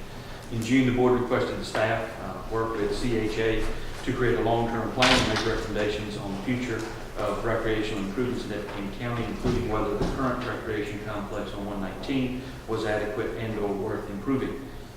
CHA has returned with a scope of work which includes data gathering, master plan recommendations, and finalized master plan, all of which provide the county with a 10-year capital improvement plan for recreational projects for a fee of $24,560. This plan intends to take a 1,000-foot view of the county's recreational infrastructure and plan for the future needs and desires of our facilities. The scope was discussed and reviewed by the recreational director, county administrator, and myself. The proposal has been reviewed by the county attorney. This is a large project. It will consist of creating a 10-year plan for recreational improvements. It will gather demographic and geographic information and measure participation rates and anticipate future recreational needs. If the board desires and intends to move forward with the plans and recommendations provided for a 10-year planning window, this proposal meets that criteria and staff would recommend approval. If the board is looking for something different, please let us know and we will work with CHA to bring that proposal to the future needs. On the question under facts and findings, cost of $24,560 payable monthly. Only 1 month. Okay. I can scratch payable monthly also. And you feel like this is an all-encompassing, in staff's opinion, that this would be money well spent to be sure that we're not spending money places we don't need to be spending? If the board is looking for a long-range plan and they intend to follow through with that plan, this meets that criteria. We have a short-term work program, it's a 5-year window, it changes annually. If we intend to take these recommendations and use one and not use the other 10 years worth of planning, And it's throwing money away. then it's probably a bit too broad. If we intend to use this, which I think a overall master plan of where we're going with our recreation facilities is going to be followed by this board, I would recommend approval. But I think Commissioner Kiefer mentioned it, and I echoed that before, that we keep spending money piecemeal here and there to do things. We need to look at a long-range plan, which then, if the board's behind it, and we'll use that for budget processes, we can, and follow it. I think this will be money well spent. And this plan includes reaching out to the stakeholders. That's correct. Recommendations would come back to you in the form of workshop and recommendation before the master plan is finalized. At the end of this procedure, you would end up with a nice glossy book that would be used for future. You would end up with 0 plans or anything like that, just so we're all understanding that. But it also interacts with the cities to be sure that all encompassing for the county, correct? That's what it looks like. Personally, I like it. I would entertain a motion if I have no questions. Make a motion to approve order number 1. Second. Motion and a second to approve. All in favor? Any opposed? I like making plans. Mr. Graham is here. Have you any questions since you had not? Thank you, Mr. Graham, for being here. Clarence, you like that? Make a plan? Yes, sir, always walk with them. You gonna be around for 10 years? I hope so. Okay. The plan might say to get rid of you. What would that be? I'm just joking. All right, next item, consideration to award contract for auto auction services for the sale of surplus vehicles.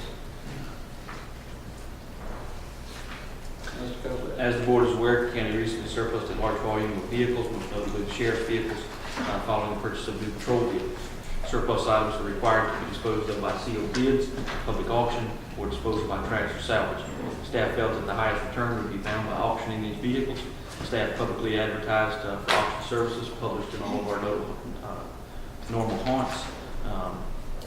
Based on these, we received 5 responses. Based on these responses and using Kelly Blue Book value, DCW, doing business as Southeastern Auto Auction, would appear to be the most cost-effective auction solution for Effingham County at a flat rate of $119 per unit. Payment to the county can be made within 90 minutes of presentation of a valid title, and auctions are held twice weekly. This auto auction services can be used for all vehicles in need of disposal by the county, from the acceptance to the termination on June 30th, 2015. Decal removal and delivery of drivable vehicles can be handled by our fleet maintenance provider. The county's attorney has reviewed the contract and recommended adding language to the payment term. You should have a new copy of the contract with payment term on page 6 of 7. Has changed from payment upon presentation of a valid title to payment upon presentation of a valid title and within 7 business days. Staff recommends approval. Any questions from the board? The only thing that I've still got a question on is Southeastern Auto Auction open to the public? Will these vehicles be open to the public to be able to have to be a dealer? They are open to the public. You have to register. But some are dealer only. Some are open to the public, right? The auctions that will be in would be the public auctions. You'll see in the bid recap, there's things like the cost to do the legal advertisement. We're hoping someone would throw that in for free. Obviously, the county can take care of that legal advertisement to notify when the auction will be held, housing that'll be selling county surplus. So in the event from here forward, if we get a vehicle, we'll be able to just send it directly to that auction service as soon as our advertising requirements are met by state.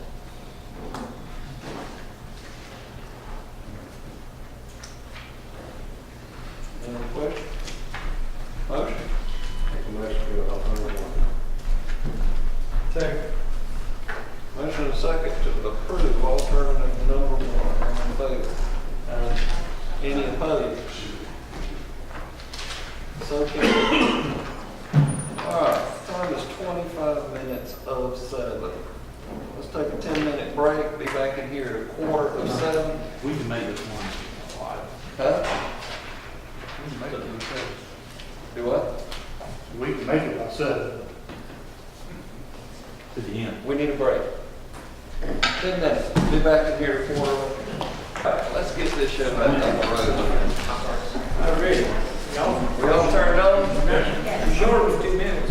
Next item, consideration to approve a fire services consulting agreement.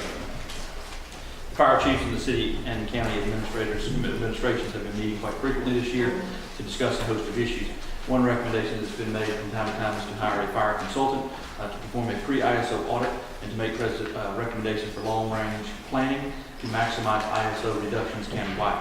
The work contemplates a pre-ISO audit, station placement recommendations, water source and apparatus recommendations, training, and employee recommendations for the county and each municipality. Fire chiefs and administrations have reviewed the scope, and an RFP was issued at our normal places. 3 responses were returned. The fire chiefs and city and county administrations reviewed the responses on July 8th. There were some questions raised at that meeting that we followed up on, and as a result, that's why you'll see on our staff recommendations, there's 2. We wanted to make sure we got to the bottom of those. National Fire Services Office provided a quote of $32,800 and met all technical requirements of the RFP. They have worked with multiple jurisdictions with a proven track record of lowering ISO ratings. Their responses contemplates a 90-day completion timeline and offers a reduction of $12,000 if certification of water sources is removed from the scope. Management Advisory Group returned a quote of $39,965, and they did not offer a reduction for the scope, and so we sought to find that out. We did call them. They were able to come down to $32,000 if we remove the water source certification. The county attorney has reviewed the contract as to form. Funding would come from the county fire budget. Staff recommends approval of a consulting agreement with National Fire Services Office based on those responses that we received to the questions that we asked in our follow-up reference questions. We have approximately $19,000 in the budget for fire consulting services. We may need a budget amendment to cover the full expense if the full scope is contemplated at this time. If a budget amendment is required, it will be brought back before your consideration at a later date. The water source certification is something that we will need in the future. Depending on the plan and its recommendations, we may need to certify 50 sources today. After the recommendations, we may need to certify 20, we may need to certify 53. So putting an exact number on that is kind of a difficult thing until we get the final recommendations. So staff recommends approval and recommends contracting with National Fire Services Office. And that's why you're saying $32,800 minimum? $32,800 minimum, yes. Maximum, I apologize. Thank you.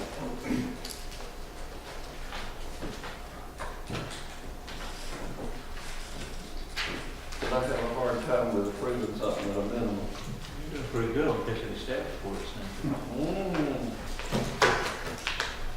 It's amazing what happens if you read. All right, any questions? Motion? I make a motion that we approve alternative number 1 and award the contract to NFSO. Second. Motion and a second. All in favor? Aye. Any opposed? So carried. Next item, consideration to accept a grant award under the Sex Offender Registration and Notification Act and approve a budget amendment for the Sheriff's Office.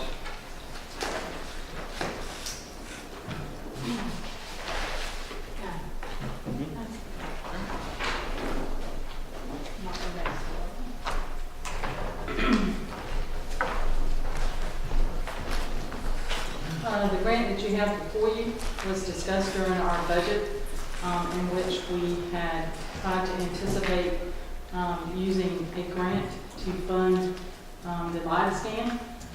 The Sheriff's Office has applied and received the award for the live scan for their office. It does come with stipulations that are within your facts and findings. We have reviewed that grant. We do see a couple of changes that will be needed within that grant. If you look at page, page 13 of 37, I believe.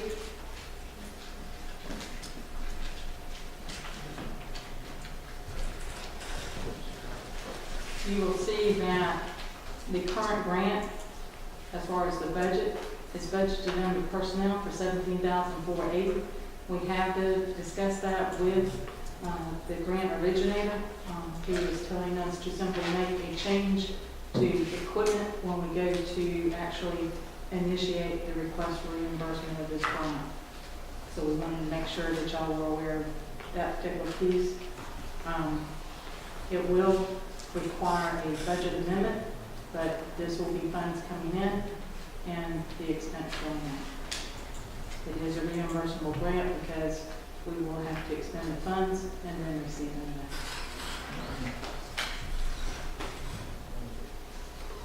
back. Staff sees no issues with the grant and requests your approval. As a matter of fact, you have to have a budget amendment because it's not in the budget to expend it. But then if you get that money back, then you do a budget amendment then to... We do two. We do one to revenue and one to expense. Okay.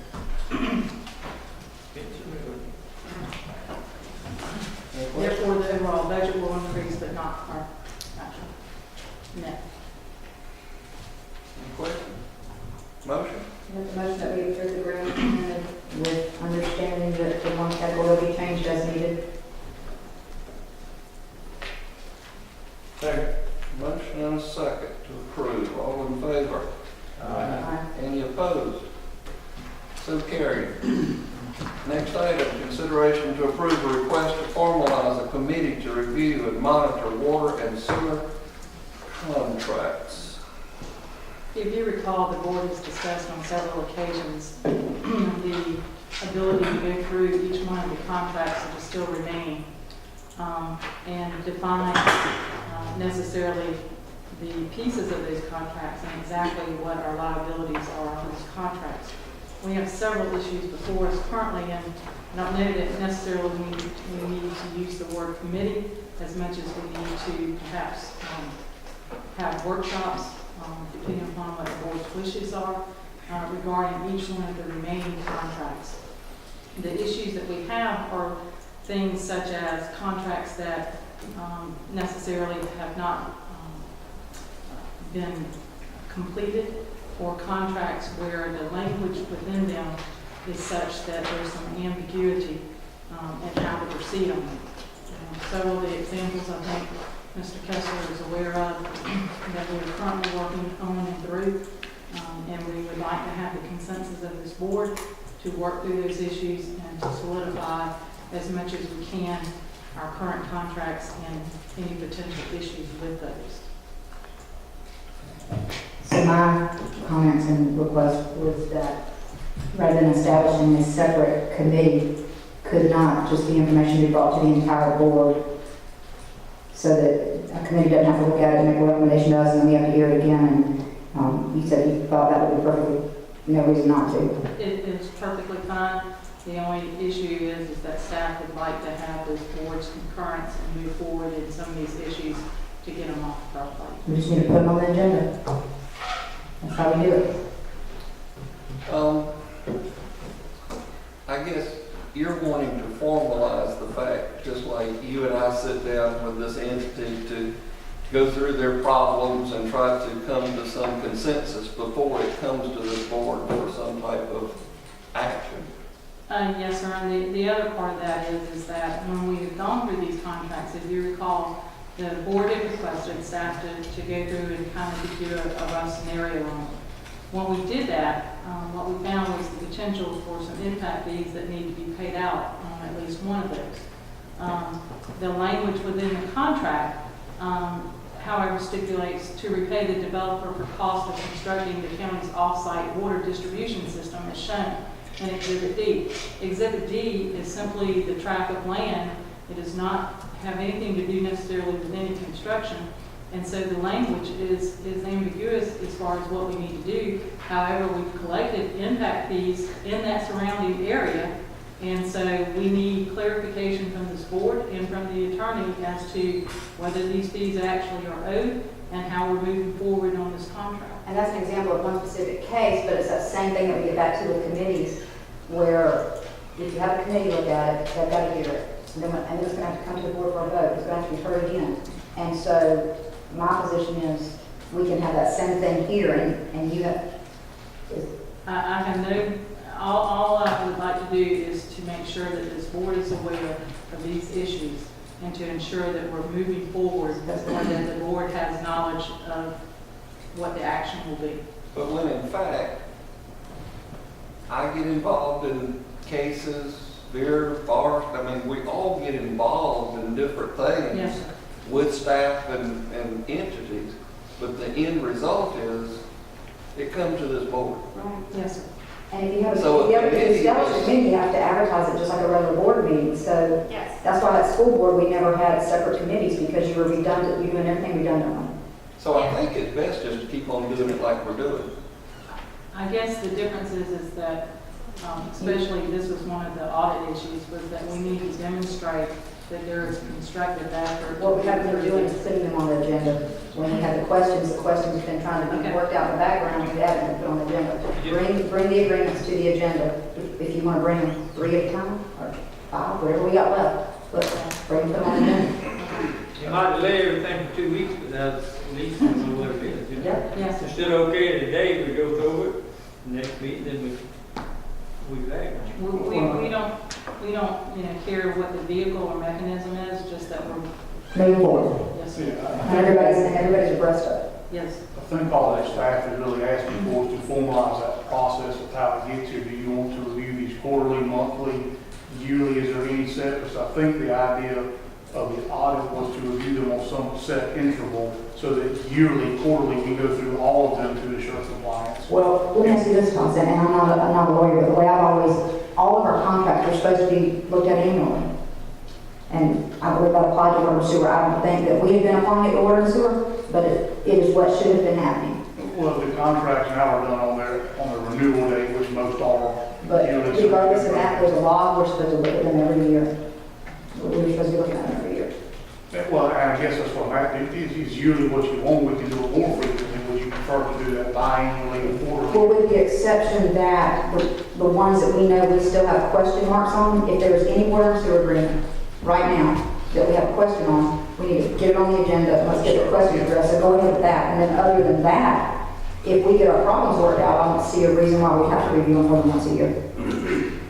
And I'm not arguing the point, I just stated, I think that's what staff would appreciate, is some definition to the process, whether that's yearly.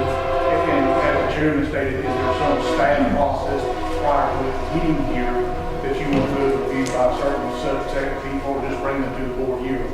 And that's, again, I don't have a preference either way, I just, Well, I would say that as upper management, yourself and the finance director and anybody you deem fit, whether it be Steve or whoever it is that's involved, have a meeting as to, and just like these, give us a recommendation on what you think should occur on that particular water and sewer agreement. And Well, if it pleases the board, what we'll try to do is schedule a workshop to go through all the pieces that we know of. Sounds good. Okay, and we'll start there. And then, work our way through there as far as any additional issues or things that are still out there. Sounds good. Sounds good. Okay. All right, so for the item before us to formalize a committee, I have a motion on that item. I'll make a motion that then rather than formalize a committee, we have the water and sewer agreements brought before the Effingham County Board of Commission. Second. Motion and a second. All in favor? None opposed? So carried. All right.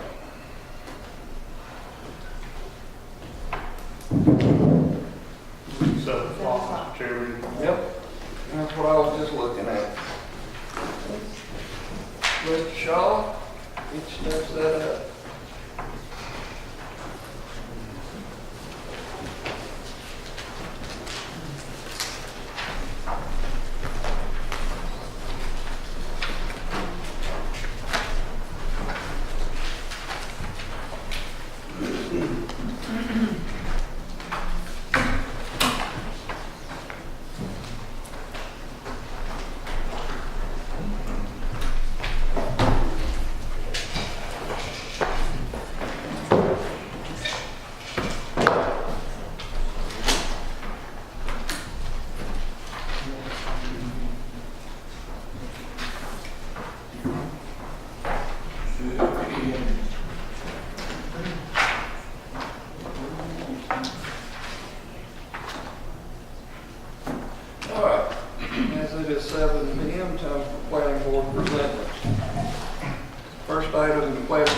recommends denying an application by Edwards Commercial Park LLC to rezone 14.20 acres located at 728 US 80 from B2 to B3, map number 302, parcel number 153 in the 1st District. Yes, sir. The applicants are requesting the B2 to B3 rezoning.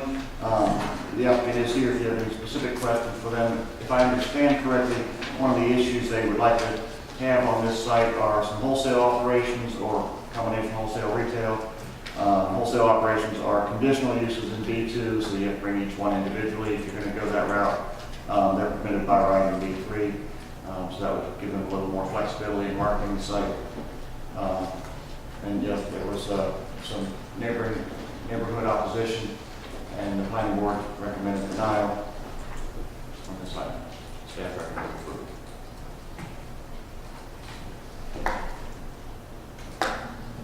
Remind me,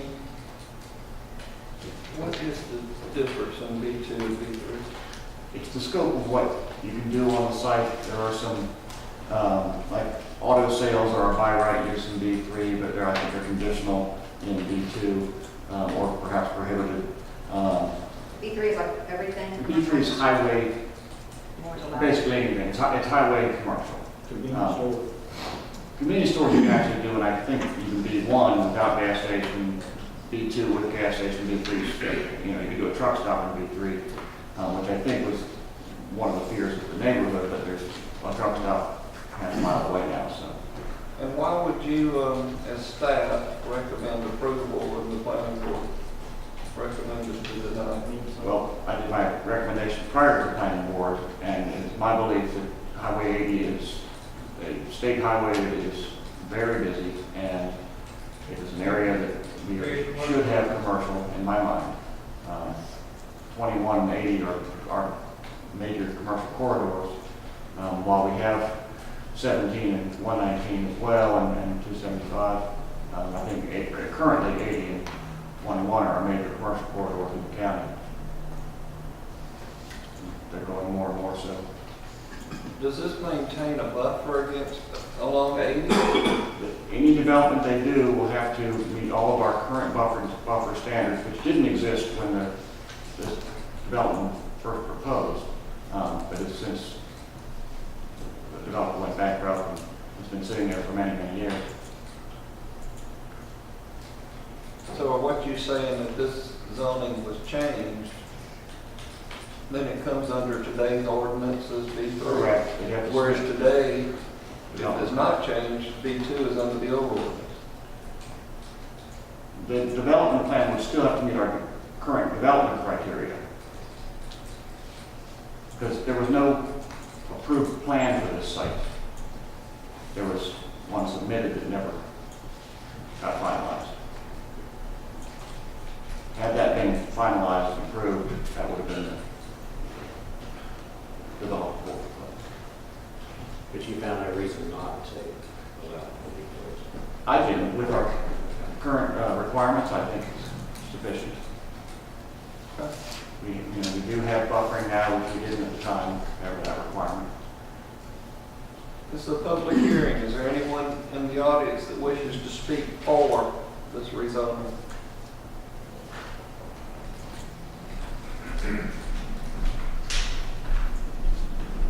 Thanks for hearing us tonight.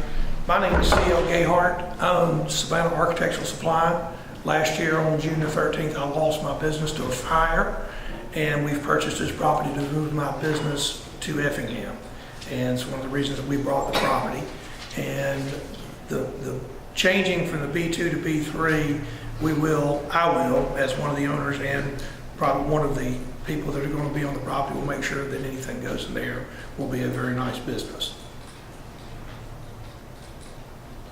Okay. Okay. Anyone else here wish to speak for this and have something to say different than what this gentleman is?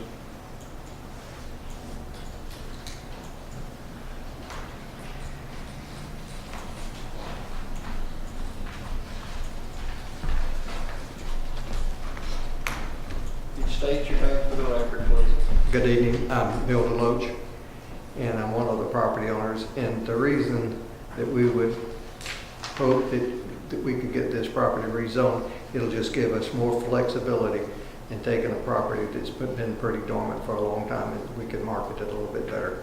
It's just a few other things that we may be able to market it to, and that's the reason. It will just help us into sell the property and develop it properly. Any questions? Motion. Thank you. Does anyone here wish to speak against this rezoning?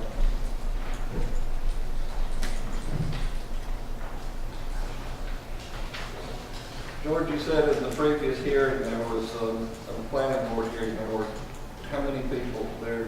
I believe it was the two neighbors that live across the street. Okay. Any other questions? First district. I'll make a motion that we approve based on staff recommendations. Motion and a second to approve. All in favor? Any opposed?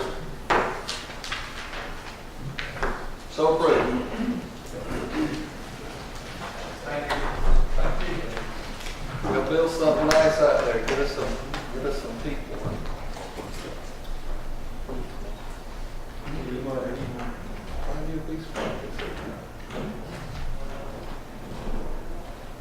Next item, planning board recommends to approve an application by Tim Wordyke to rezone 5.18 acres located at 3165 Blue Jay Road from I-1 to AR1, map number 373, parcel number 5 in the first district.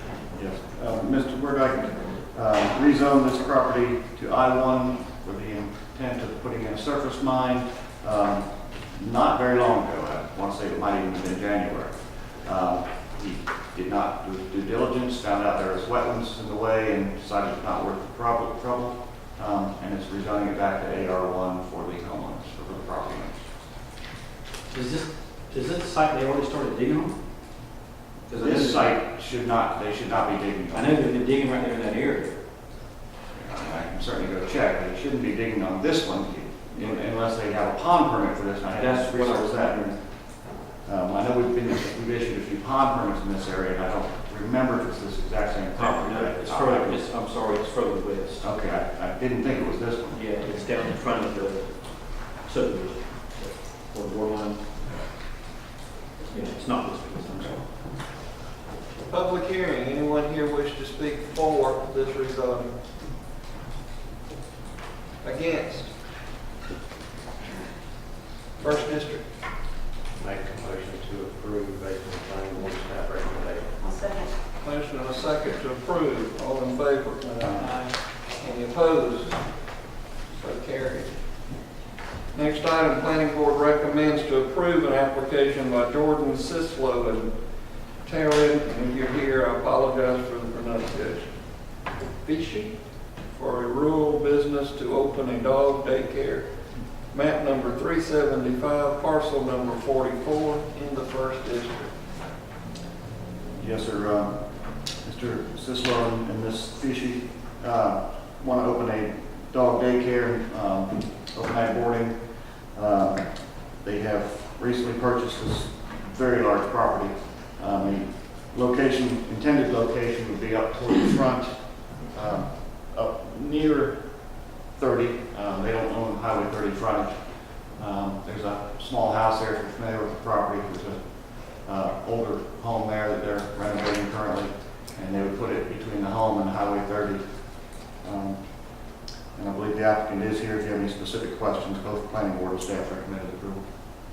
I see there's difference in the recommendations. Yes, sir.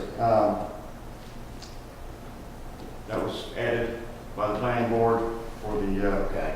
buffering. So theirs is inclusive of your recommendation? It's the four that I have, plus the last two were added by the planning board. I got you. Okay.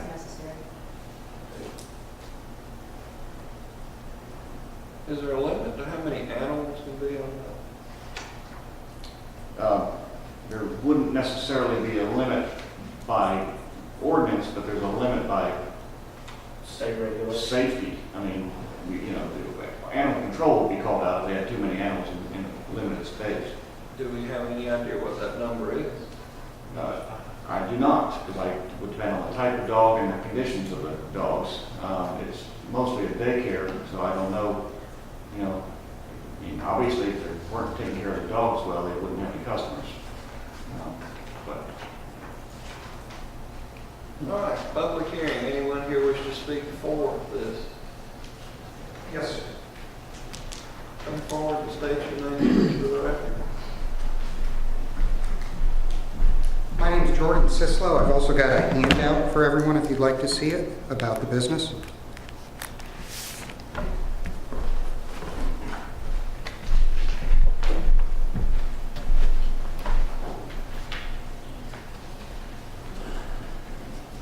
I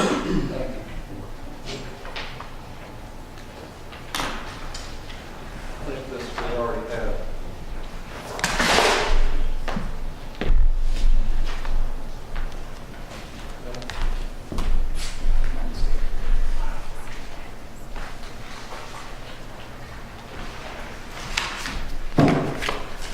In terms of the number of dogs there, we would be applying for the permit that would give us between 20 and 40 dogs, potentially. Because that's we wouldn't be approaching the 40 limit, that's just what the state has for the limit. But a little bit about the business, we want to have a indoor climate controlled facility with approximately 12 kennels, 60 square feet each. And then we would want to also have an indoor play area, climate controlled, and then an outdoor play area too that's fenced in. And we want to make it a nice upper class facility. The main building would be out of a steel construction. And then we know the two main problems here would be noise and odor.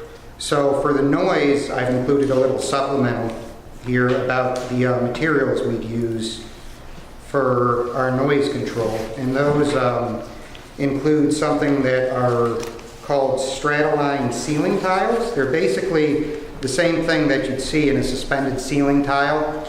They have a noise absorptive rating of 1, which means it's the best rating you can get.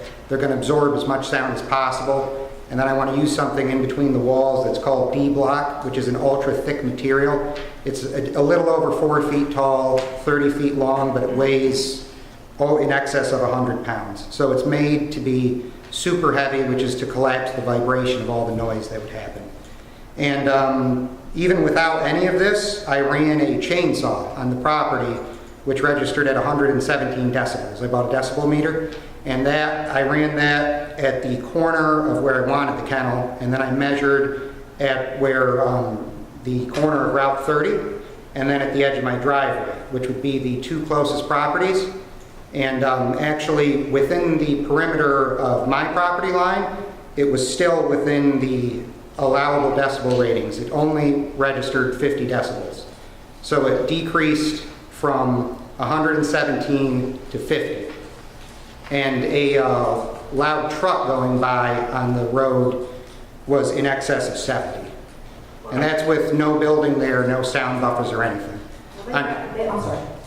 Oh, go They ahead. recommended approval, so I guess primarily the main question is he aware of the two additional recommendations? Did he have an issue with it was discussed, I don't know his concerns about those, but those items were discussed at the planning board meeting, so he's aware of the discussion, certainly. Yes, I wasn't sure how in depth you wanted me to get, so.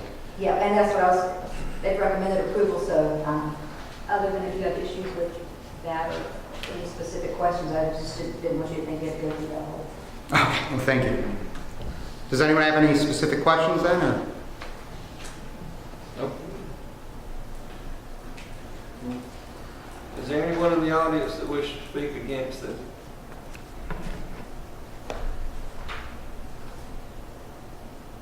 First district. Make a motion we approve the planning board recommendations to include items 5 and 6, the 75-foot buffer, as well as the septic system installed. I'll second the motion.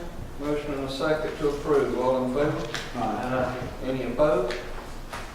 So carried. Just trying to save you some time. Yes, thank you. But it was a learning process. I didn't know what I was saying.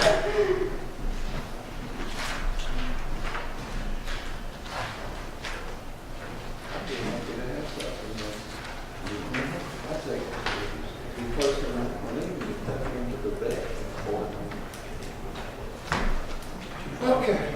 Next item, planning board recommends to approve an application by Georgia Timber Exports LLC to rezone 37 acres located on Highway 21 North from AR1 to I1 for a timber storage and shipping business. Map number 365, parcel number 26 in the 3rd district. Yes, sir. The Georgia Timber Exports has recently started the business of exporting Georgia pine to the Orient. They bring it to this site, load it onto boxcars, containers, and take it to the port. There is a rail line that comes into their existing business. This is the feed store, farm store. This is a property they wish to rezone to industrial.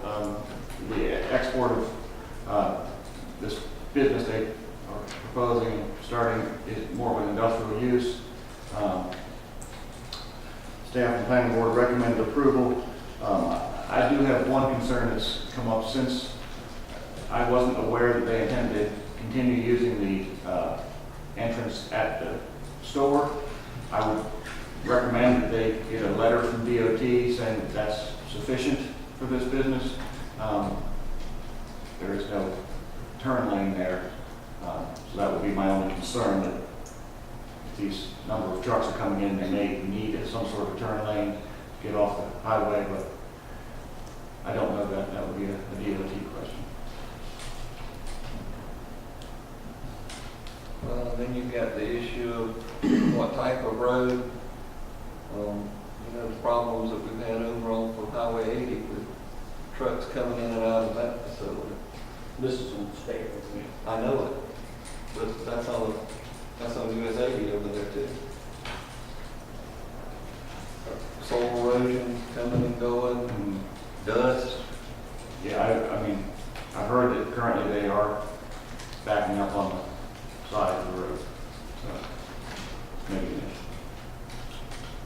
So are you saying that we should give approval based upon them getting an adequate entrance from An entrance DOT? that, yes, either a letter from DOT saying that their current entrance is sufficient, or DOT approving or recommending another entrance of some variety, whether it be a right turn lane, whether it be a separate entrance altogether. The only thing about that, what, Wilson, Jeff asked the minister a question. Yeah.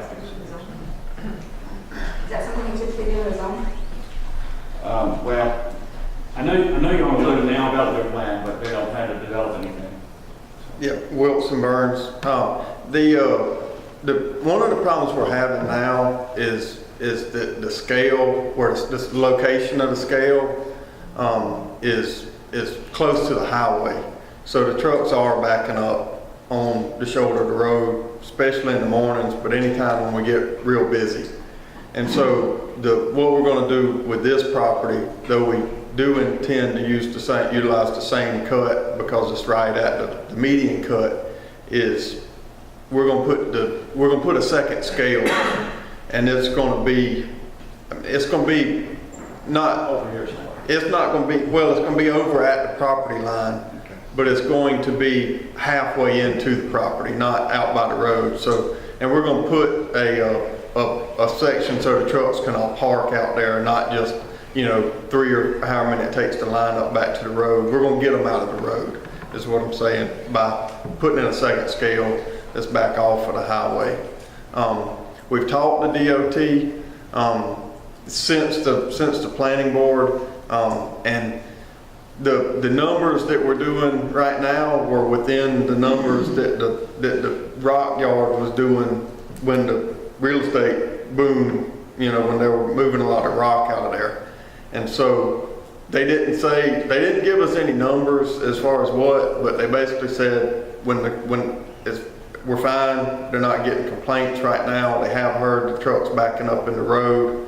but they were happy with the solution of taking the scale off. I mean, we can get a, you know, if we need to get a letter or whatever, you know, that's fine. But but we have cleared with them just to make sure. The property's got some other existing cuts that we could utilize, but they don't line up with the median, so they're not very attractive from that standpoint. I think the question Commissioner Jones asked, I mean, do we really regulate the traffic on and off of 21? Yeah, you can. We can, and we have in the past. In this particular site, there isn't going to be development, so there won't be much of a development plan to look at. They're not putting any buildings on it. They're just clearing it and having trucks turn around, basically. So I've got property on State Route, and the answer is, the way it was explained to me is the city or county, if it's a safety concern, can ask for certain restrictions or things to be done if it's in the name of safety and shown to be a safety issue. But from a traffic count standpoint, certainly I know that they would love to load as many loads of timber and go out of there as there was asphalt running out when the asphalt plant was there. And you know, to me, my suggestion would be on the northbound traffic, maybe have an entrance coming in more subtly, and then your southbound traffic coming in to the median cut the other way. You might want to look at something like that, but the DOT will, if it becomes a traffic issue, they have the right to go out and shut that drive down.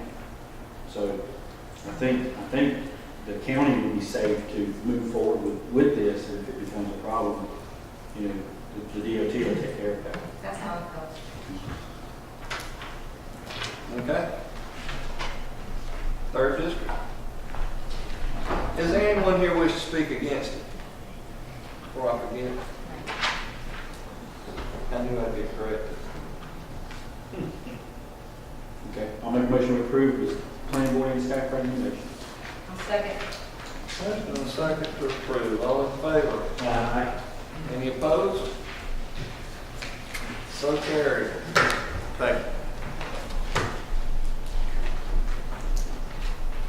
Next item, planning board recommends to approve an application by Joey and Charlotte Stone to rezone 1 acre located at 523 Long Bridge Road from AR1 to AR2, map number 444, parcel number 14 in the 4th district. yes, sir. The Stones wish to subdivide 1 acre for one of their children. It would be located approximately behind the pond. I believe they're actually living there now. And staff and planning board recommend approval. Anyone here wish to speak for this?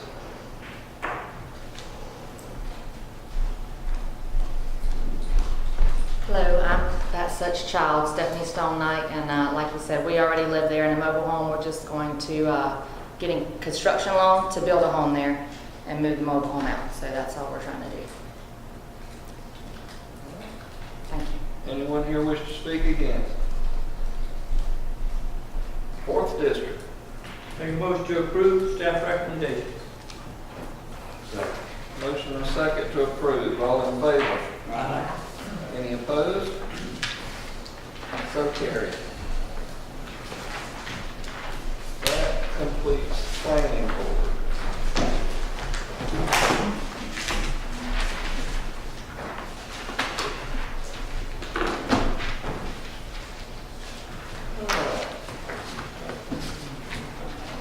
Back to number 26. Consideration to approve the updated Effingham County fiscal year-end close calendar ending June 30th, 2015. Yes, if you recall, this board approved the last version of this contingent upon moving up the date when the audit will be presented. And what you will see is that we updated this timeline to make the presentation of the annual financial statement and audit to the board on the November 18th meeting, so that we can ensure that all pieces are taken care of. Good deal. Yes, sir. This here cutting it too close to the end of this, man. I understand. Any questions, comments, motion? motion we approve alternative one. Second. Motion and a second to approve alternative number one. All in favor? Any opposed? So carried. Next item. Consideration to approve the Aging Services Grant Contract for the year 2015. As the board knows, we are heavily involved within the seniors program here in Effingham County. The intricate part of that program is the meals that we serve, both the congregate meals and the home delivered meals. This past year, we did go to several of the CRC meetings, and because of our program, we're able to secure again about $186,000 in funds.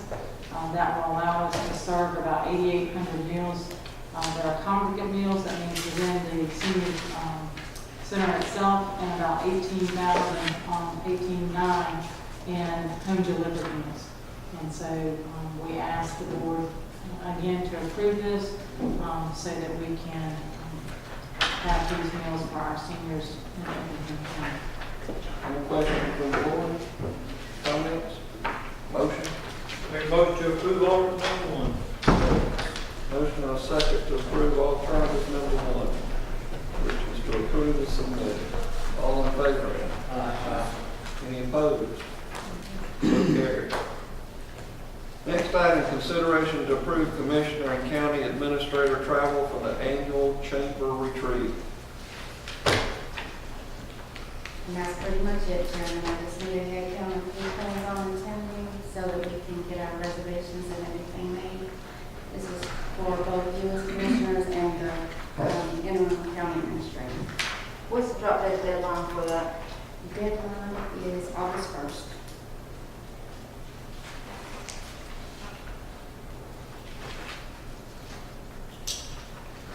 Are you speaking at that this year? Would you were allowed? I was asked to, yes, sir.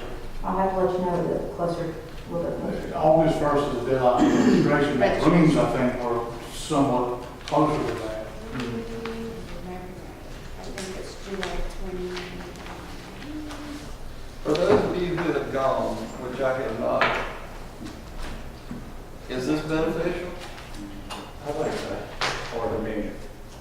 Because the last I saw, the itinerary was still to be determined. We still, No, they There's an haven't. agenda. well, I haven't seen it. We just got it yesterday. I think it's beneficial. I've heard your point, and I can agree to an extent about your point about, do we have to go out of town for the retreat? We don't, but that is where they go, and I do find it beneficial. For everybody to get together, there's often times that not only in the actual official meetings where we're have somebody from BOT come speak and various things like that, but even in the other times when we're just having dinner and we're able to talk to some of the other elected officials in other areas, there's benefits to it. You know, again, could we possibly encourage the chamber to maybe do it in a different time? Sure, but it is a beneficial meeting.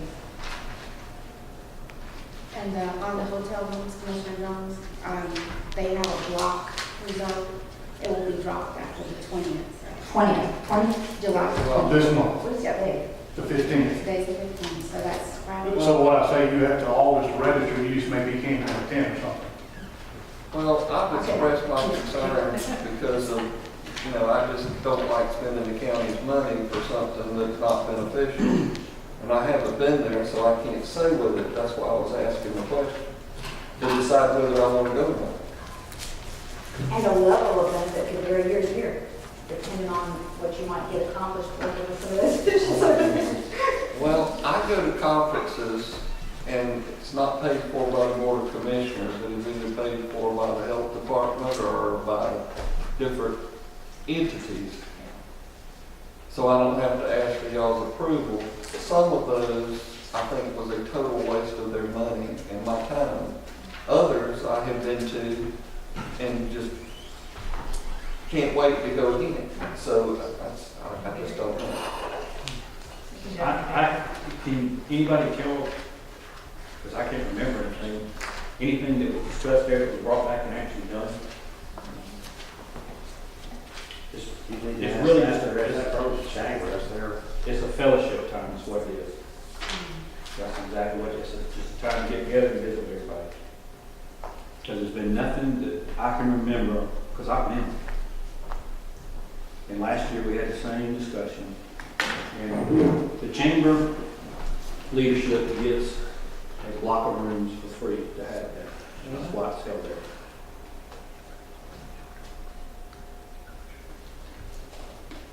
Small business. Yeah, that's taxpayer to pay the bill.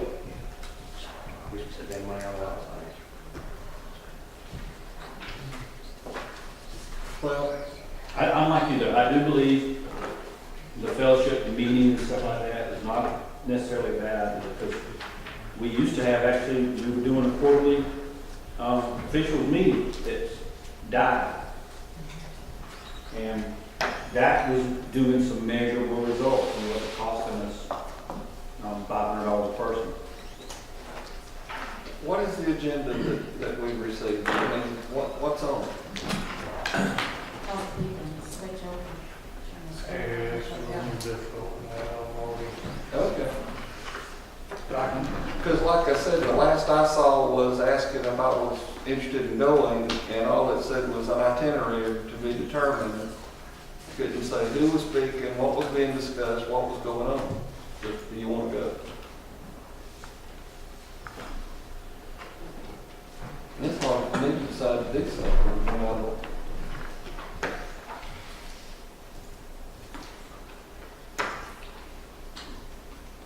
Well, one of my points, I guess, is that we were talking about fellowship or whatever. Oftentimes, when even besides the presentations and things like that, when we're at dinner with various ones, that's opportunities that sometimes we don't often have to talk about, just like they're talking about trying to consolidate the consolidation of services we're all pushing for.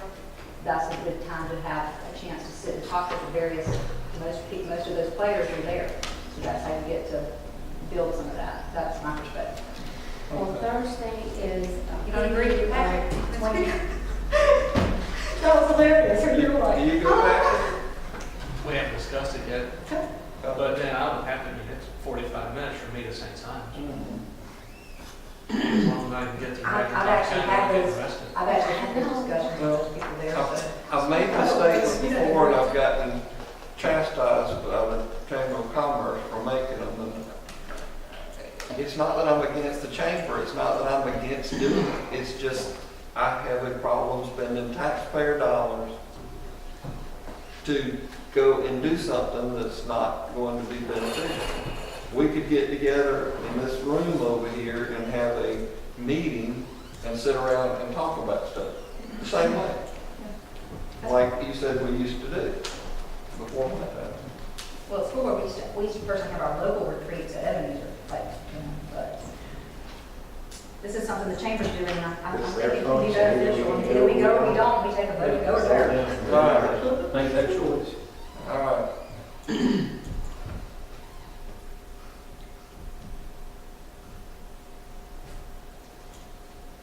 Well, last year it was voted to go, and I said I would go. And then something came up at the last minute, and I had to back out. And it happened to be the birth of my twin grandchildren.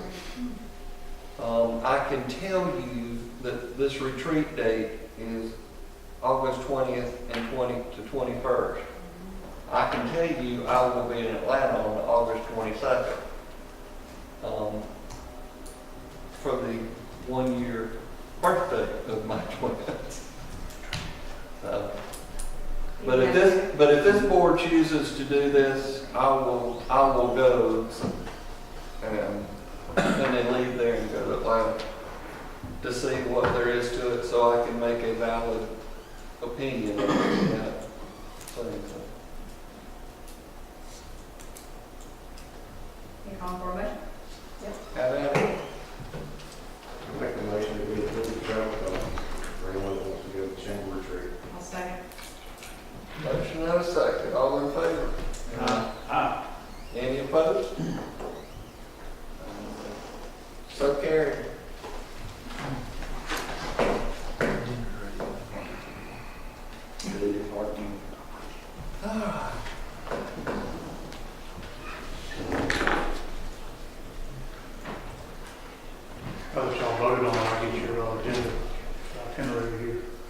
Well, you can email it. eventually. Email it to everybody. All right. Next item, consideration to approve a modification of the agreement with EMC Engineering Services for the Courthouse Road Extension Project. Is Doug Moore on the Yes. And I'll recuse on this.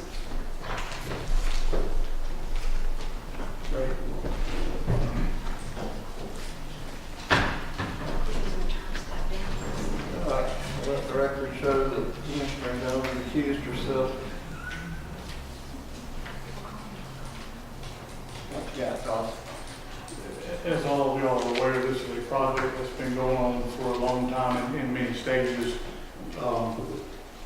The actual contract with EMC Engineering for topographic survey services was approved by this board March 19th of 2013. Since that time, the Georgia Department of Transportation has added a deceleration lane on Highway 17 at Courthouse that was not there when they did that original survey. And additionally, the survey was done prior to any engineering work being performed. So we did not know where any outfall locations were for actual drainage. It picked up everything within the proposed corridor.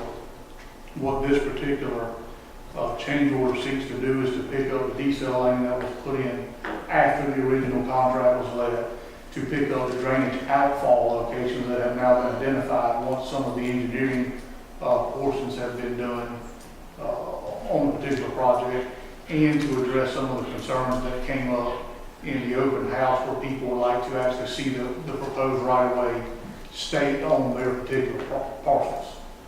So that is what this particular change order is for. The funding would come from the project budget. Okay. And maybe I should make full disclosure of the item. Commissioner Jones has recused herself. I don't know for what reason or what her connection is.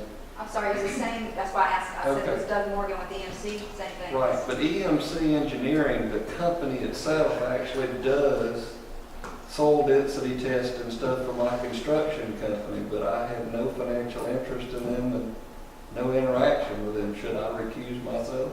You don't vote in. The attorney, I don't know. You can vote if there was a I can vote if there's a tie, so. I don't, if you have no financial interest in this whatsoever, I don't believe you have to recuse yourself. You can if you feel it would be best and to avoid the. I do not even know the engineer that comes to my job sites. Someone that's taking care of. It's not Mr. Morgan, I'll say that. And I'll say this, I don't know if I had to, I just did it because of that whole Okay. appearance thing, and we're Right. building his home, and in a few weeks that'll be over with, so, but for anything that came before us then, I just want to do it for safety's sake. Well, I'll make that disclosure and make the statement that I have no financial interest or reason that I think I should have to, but I'll make the disclosure.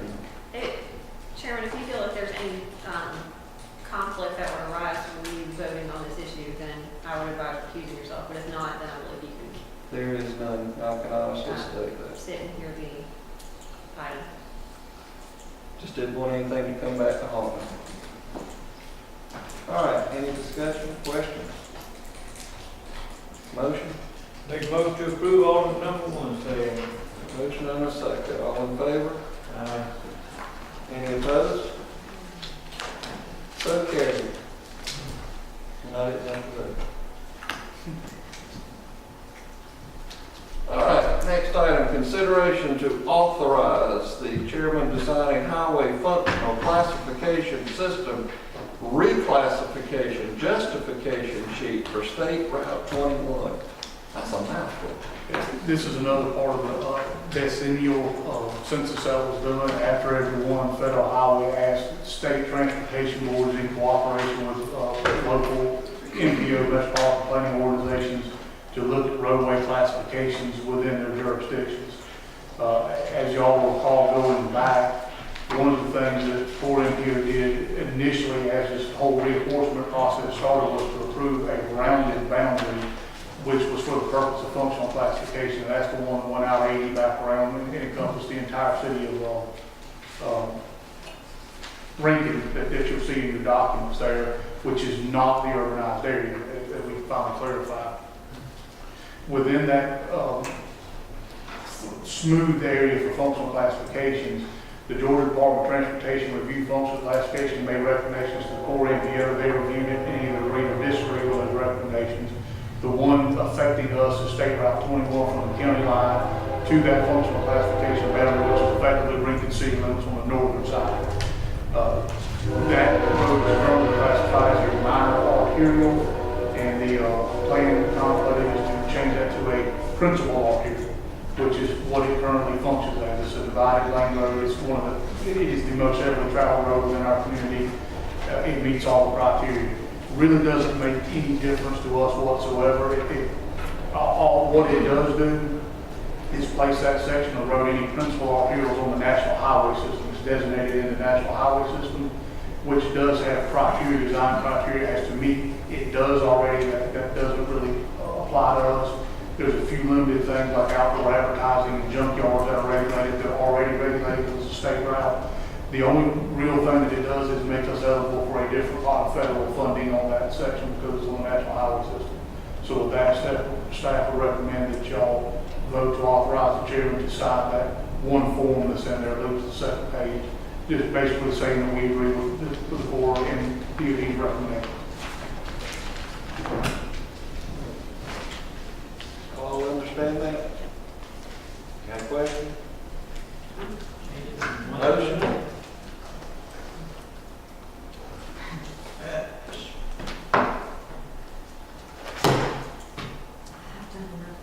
Make a motion to approve alternative number 1. Second.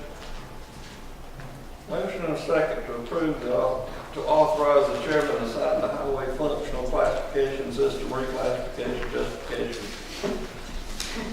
I just had to say it one more time. Sorry about it. Yeah. All in favor? Any opposed? That's for Washington, they get paid by the word. Thank God. Man, I'm just so happy that we this far down on this agenda. I'm shocked. Won't stop. Next item, consideration to accept a limited warranty deed for infrastructure within Parkway Place subdivision. Phase 1 of Parkway Place contained 18 lots and was finalized in December of 2005. Phase 2 is 30 lots and was done in April 2007. Public Works has created a punch list on March 25th, 2013. On June 24th of 14, they re-inspected the subdivision, prepared an estimate of the damages within there. That estimate was $4,450, approximately $4,500 to do that. All taxes have been paid within this subdivision. It's on the right-of-way is on the Heritage Bank. Heritage Bank has agreed to provide Effingham County with, I'd say, a check with funding of $5,000 to make the necessary improvements. They would give us the money, our public works department would actually do that unless we decide to contract it. The deed that you have was prepared by staff. I am not 100% sure that the language on the top is exactly right. Transferring it to the property, I believe, is currently shown as being held by Citizens Bank. They were the receiver through FDIC. However, somebody smarter than me can figure that part out, how it actually needs to be worded and signed. Other than that, I think it's fine to form, and I believe the attorneys reviewed that. I hope you can't recall I did it. I cannot review it. Okay. Eric may have reviewed it while I was on vacation. But I know I got a sense. We may need to clarify that. But pending approval by the attorney of the deed, I would ask for staff recommendation to move forward. This is one we actually have funded. The taxes are paid, so it's really no cost to us other than what staff's already put into the deed, which is minimal. And basically, if I can elaborate a little bit, this all started by an entity wanting to buy some interior lots. Part of the subdivision fronts on McCall Road, so that's already on a county road. They were wanting to buy 5 lots on the interior and found out that they were not county roads, so they were interested in what would it take to get them turned over to the county. So this has been a negotiation between Heritage Bank and the purchaser. Those purchases turned out not,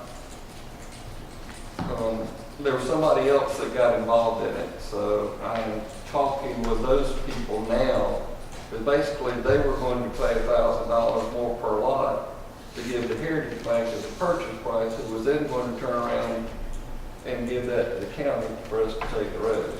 It's Make sense?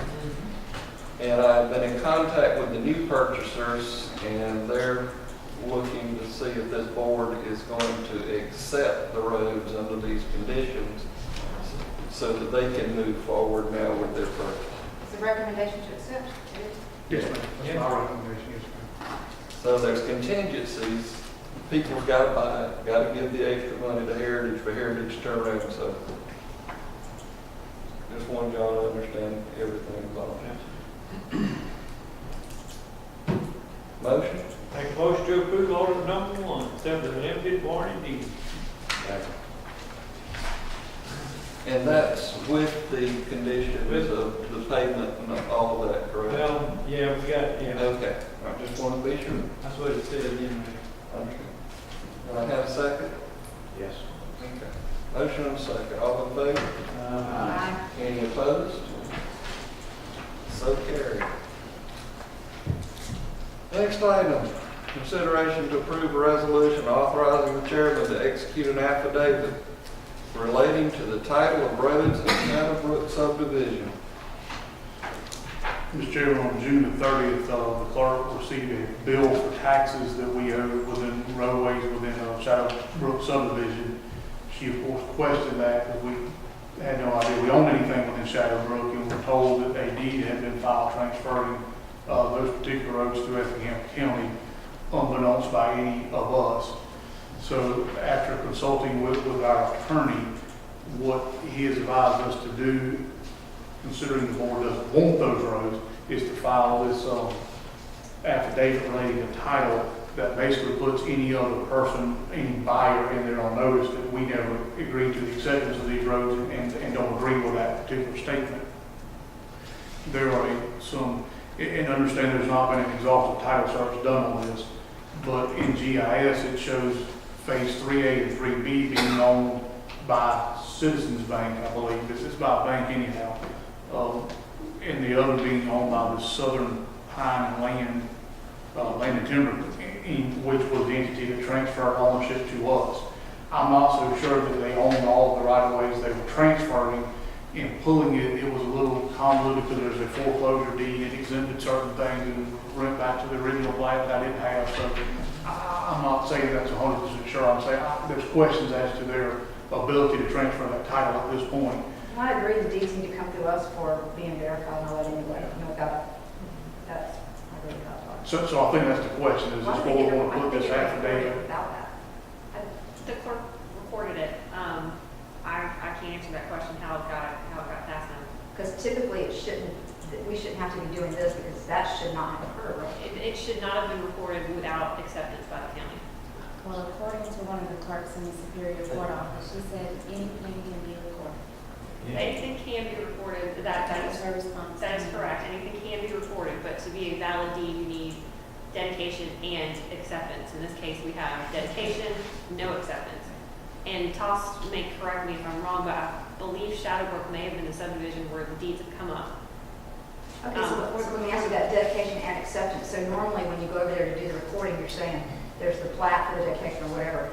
There's additional document that shows it, shows the acceptance, or how do they verify that? Signatures on the deed. On the deed itself.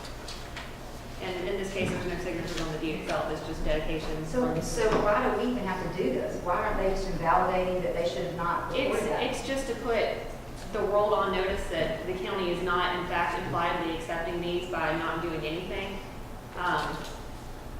And just to affirmatively state we have not accepted these roads.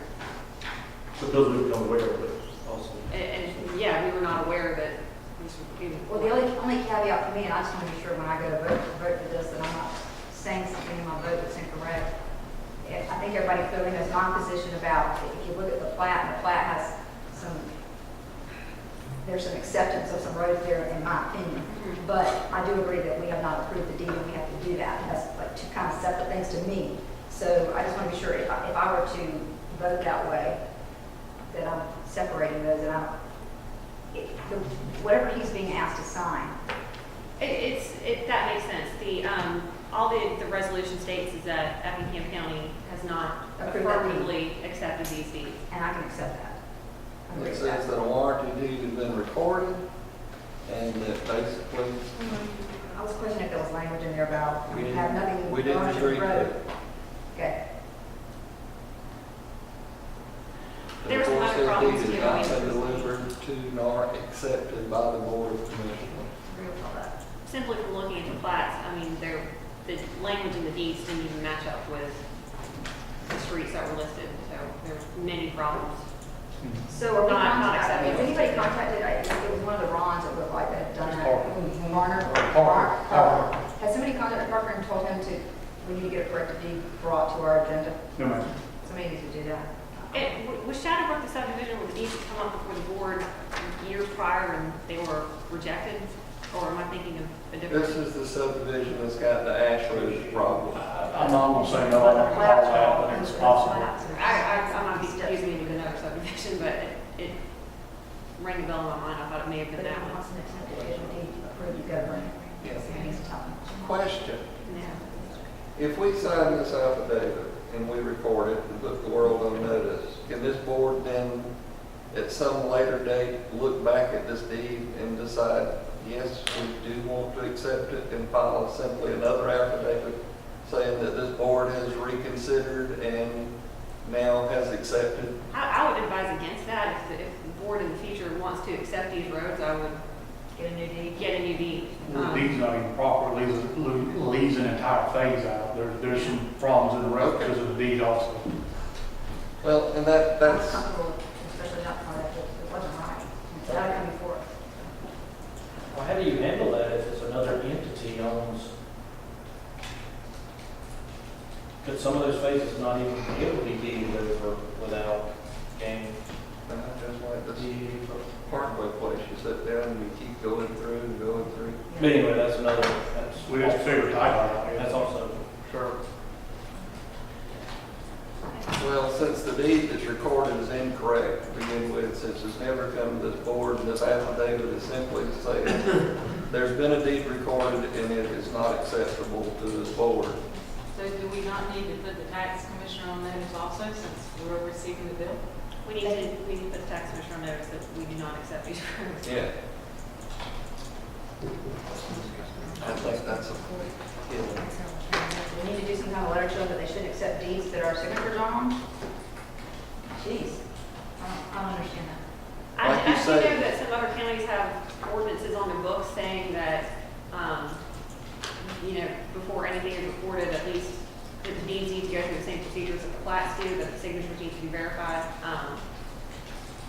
That would be something that would have to be done in conjunction with the clerk's office, since they are a completely separate entity, but I think it would be an easy fix. for this particular matter before us. Do I have a motion? I make a motion to authorize the chairman to sign the affidavit. Second. Motion and a second. All in favor? Aye. Any opposed? So carried. Next item, consideration to authorize the chairman to sign Georgia Department of Transportation Title, what is that, six? Assurances. Used to know on the new. This is part of our LAP recertification process. This Title VI, or these Title VI assurances were last signed by this board on August the 6th, 2011. And basically, they're the exact same assurances. They're just asking that they're updated approximately every 3 years. And that is pretty much in concert with the LAP recertification process every 3 years. All this really does is say to the Department of Transportation, saying that we will abide by Title VI policies, rules, and regulations. There's self-survey on it on the beginning, and then there's some assurances that say that we will do a couple of different things. It's basically saying we will follow all, Title VI, and that there's three appendix A, B, and C. A is language that goes in any federal contract. B follows title of property, and C is on leases. C will probably never use. B will be very far shot. A will go in anything with federal dollars that we actually let. Again, it's the same ones we signed 3 years ago. We're just trying to stay in compliance with federal law and Georgia Department of Transportation policy. Staff will recommend approval. Any other questions or discussion? discussion? Motion?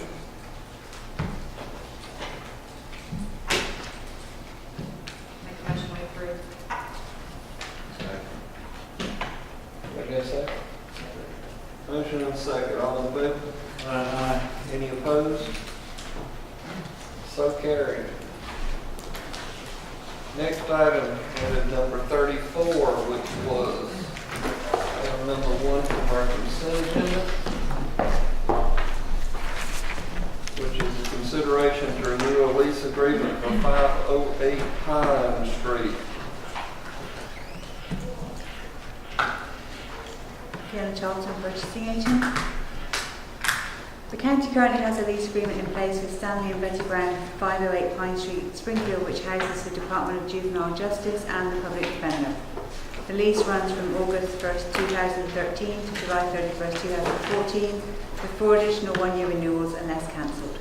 The county pays $1,236.83 per month for the lease, and the Department of Juvenile Justice leases their space for $1,236.83.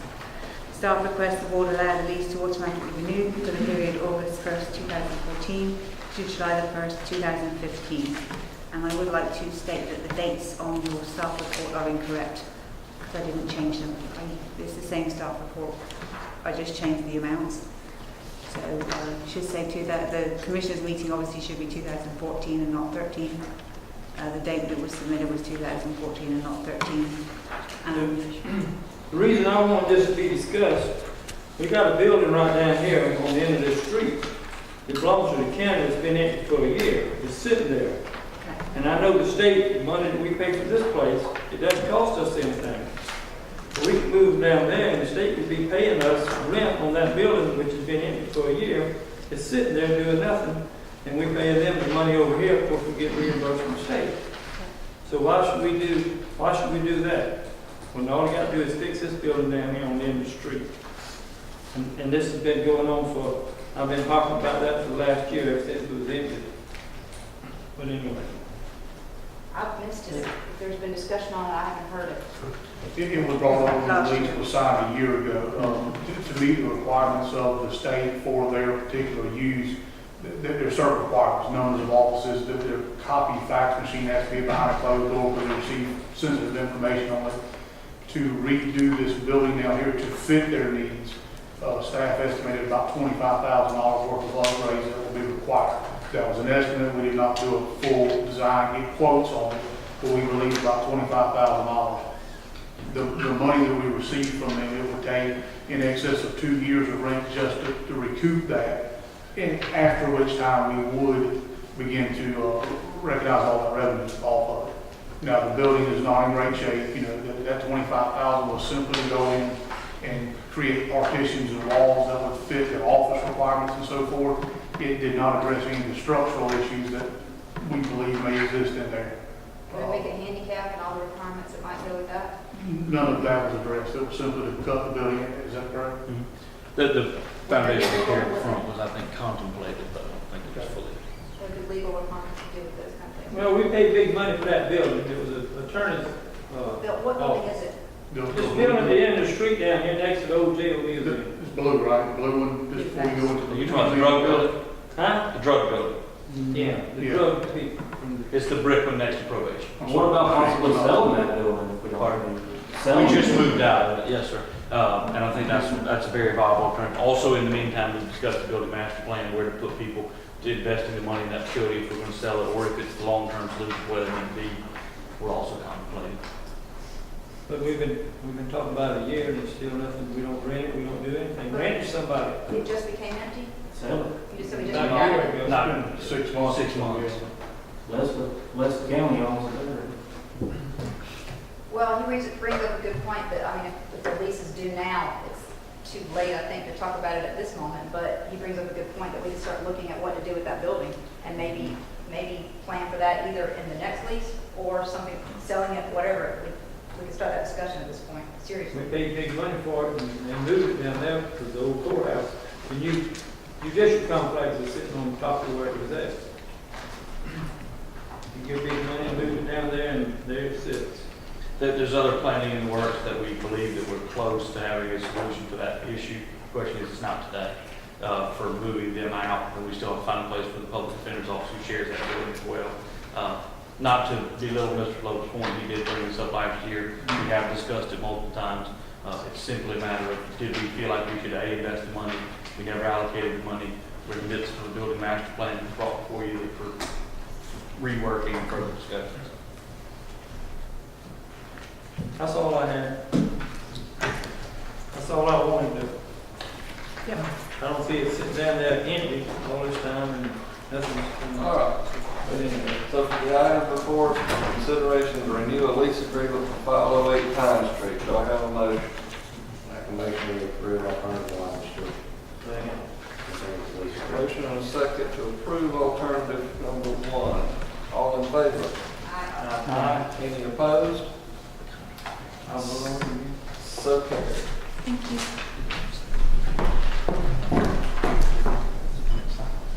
If I am not mistaken, that ends our agenda item. Am I correct? Yes. Is there any other staff reports? Thank you for that. None? Okay. Any from the The only question I have is in regards to the library. As you know, when we budgeted this last year, we budgeted $50,000, but we also budgeted with the anticipation of perhaps reducing some of their expenditures. We have not been able to get that information from them, though I've tried several times. So the question is do we go ahead and expend based off of the $50,000 for these first few months until we can get that information? What are the wishes of the board? I'd say yes. I say you expand on the 50,000 as the budget. We asked them, and if I'm not mistaken, I just got an email today I say yes. that says, Yesterday. yeah, that's their budget. Okay. That still doesn't address, I don't think, what I asked them for, so. I understand, I've asked for the other, but I wanted to make sure what the wishes would be. I guess I We would keep say pursuing that information, right? yes. Let's keep pursuing it, but you Let's budget off the 50,000 that's in the budget. Yes, Do our sir. part, and then if they don't do theirs, then we'll do it without. Gary having a meeting tonight. Yeah. Okay. Any other staff? Commissioners? The only thing I had to cover, I got some calls about, I think it was Timberlake. They said that they built the road real well, but they had that 4-inch drop off going in and out of the subdivision. And he addressed that tonight, that they're going back and putting the sand up to the road. Timber gate. What I said. Yeah, there's as much as 6 to 8 inches drop off, pretty. Yes, sir, they'll fix all driveways and, That's timber gate there, I think. it is, and roads. Now, the concrete driveways will be fixed differently, and so will the dirt, the pavement, they'll pull back window. That's all I have. Old Augusta Road, we talked about trucks getting lost. Had a couple people, and I don't know why they seem to call me about this from down there, but signage. Yeah. Ask if there was any way, because apparently a lot of the trucks, when they're leaving GP, they're getting turned around and lost by GPS, just like lost coming in, because Old Augusta Road's not showing up on their GPS yet. And they asked if we could contact, I don't know if DOT would want to do this, but just a sign to put at Fort Howard Road that said like I-95 with an arrow point down on Augusta. It'd be us with a county road like that. Well, I don't know who supplies that sign, but We buy it, just like all the rest of them that say Plant Macintosh, GP has them there's all. some people have noticed some trucks turning on Fort Howard and trying to get turned back around, and it happened on Chimney Road. So the other day there was a little backup down there with a guy trying to back down on the road because he thought Chimney Road was a residential road, and when he actually turned on it. So anyway, there's still some truck confusion down in that area. You know what I think probably, as you say that, it was signed to get to GP, but it wasn't signed to get out of GP. That's the point. Yeah. So we put some 295. Just something that says 295, and that'll also keep the trucks on the roads that we built the trucks and not on the secondary. And we can do that. The original signs Georgia Pacific purchased, we picked them up and installed them. But the board wants us to go purchase some. When we do whatever y'all want, it's just, we just need direction. Just something like that's probably not a bad idea. Can't. I think if you contact GP first, because they should be, their traffic department should be trying to educate the drivers getting out of there. I think they do. I think Has it updated on Google Maps yet? I mean, I know some individual units. some pieces of it did. I haven't looked. See, most of the truck drivers are going to use a Garmin or something like that, it's built in. So Google may update much quicker than Garmin, will, especially guys out in the. Gets them to 21, then it'll pick it back up. And it'll go. That's what's happening. They're driving down that and it's still showing as that's an old dirt road. It's really, sometimes they're on Old Augusta dirt road, sometimes they're not. You know? I mean, we can certainly do that. It's just probably not a bad idea. If y'all recall, we're actually purchasing one that goes on Fort Howard Grace Lane, based on their request, so we can get some more. And I have had a lot more comments about darn striking. We know it. We know it's an issue. And if somebody has an accident, we know it's there. The hill. Yeah, the passing zone going up a hill, around a curve, and no passing on the straight side. Yeah, I probably want to do, I tried to get the contractor to give me some more, so it was the easiest way to pay under that contract, because per the plans, and that never happened, so I probably just need to go pursue somebody independently to do it. And what I was fighting with is RPMs to there, so to do it right, you need to pull those up, grind the old marks off, and repaint that section to do it right. Because legally, you can try to pass a car going up the around the curve to the right, that you can't see over. And you're right, it's dead. You can't pass it. You got the yellow line. Yeah, I do believe we finally sorted out the one called over there at Pilot Lake that was so messed up. We finally got on the same page with the contractor there to put it back to skip like it should have been instead of solid for 4 miles. That's all I got.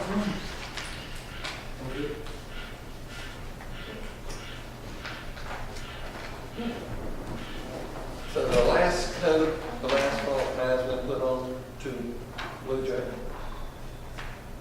I believe so. I'm almost positive. It's got some run barriers. Does it? And I think that's the final coat.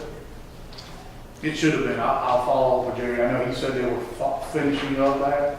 Now, they did a fine job coming off of McCall where you turn to go toward Hodgeville. They made a nice slope. Put a lot of asphalt there that we're gonna grind up. Yeah. But it sure is nice. But you need to get them to look past the Blanford crossing. There's some bad joints. We've already put them on notice that we were not happy with what was there. They have responded back via email, so I have it in writing that they understood that it was not correct. We basically told them we're not accepting what's there. I think on McCall, they did a pretty good job fixing it. McCall, that did. Yeah, so if Blue Jay's still in that kind of shape, we'll have some issues with that. Just need to be aware of it. That much asphalt, they should have got it out. Absolutely, I agree.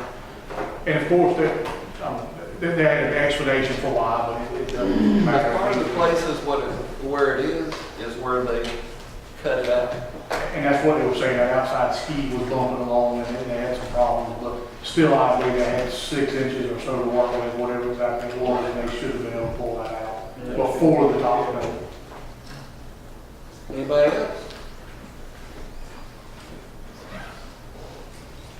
I need a motion for executive session.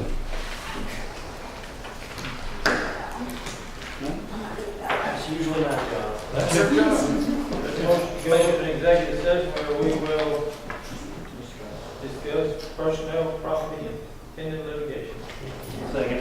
I have a motion and a second. All in favor? None being opposed, we stand so adjourned. All right.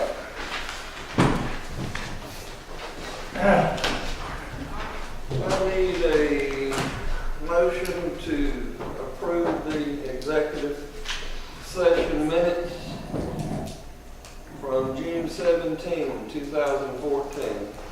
I'll make a motion that we approve executive session executive session minutes for June 17th, 2014. Second. Motion and a second to approve. All in favor? Aye. None being opposed, they stand approved. Any other business to come before this commission this evening?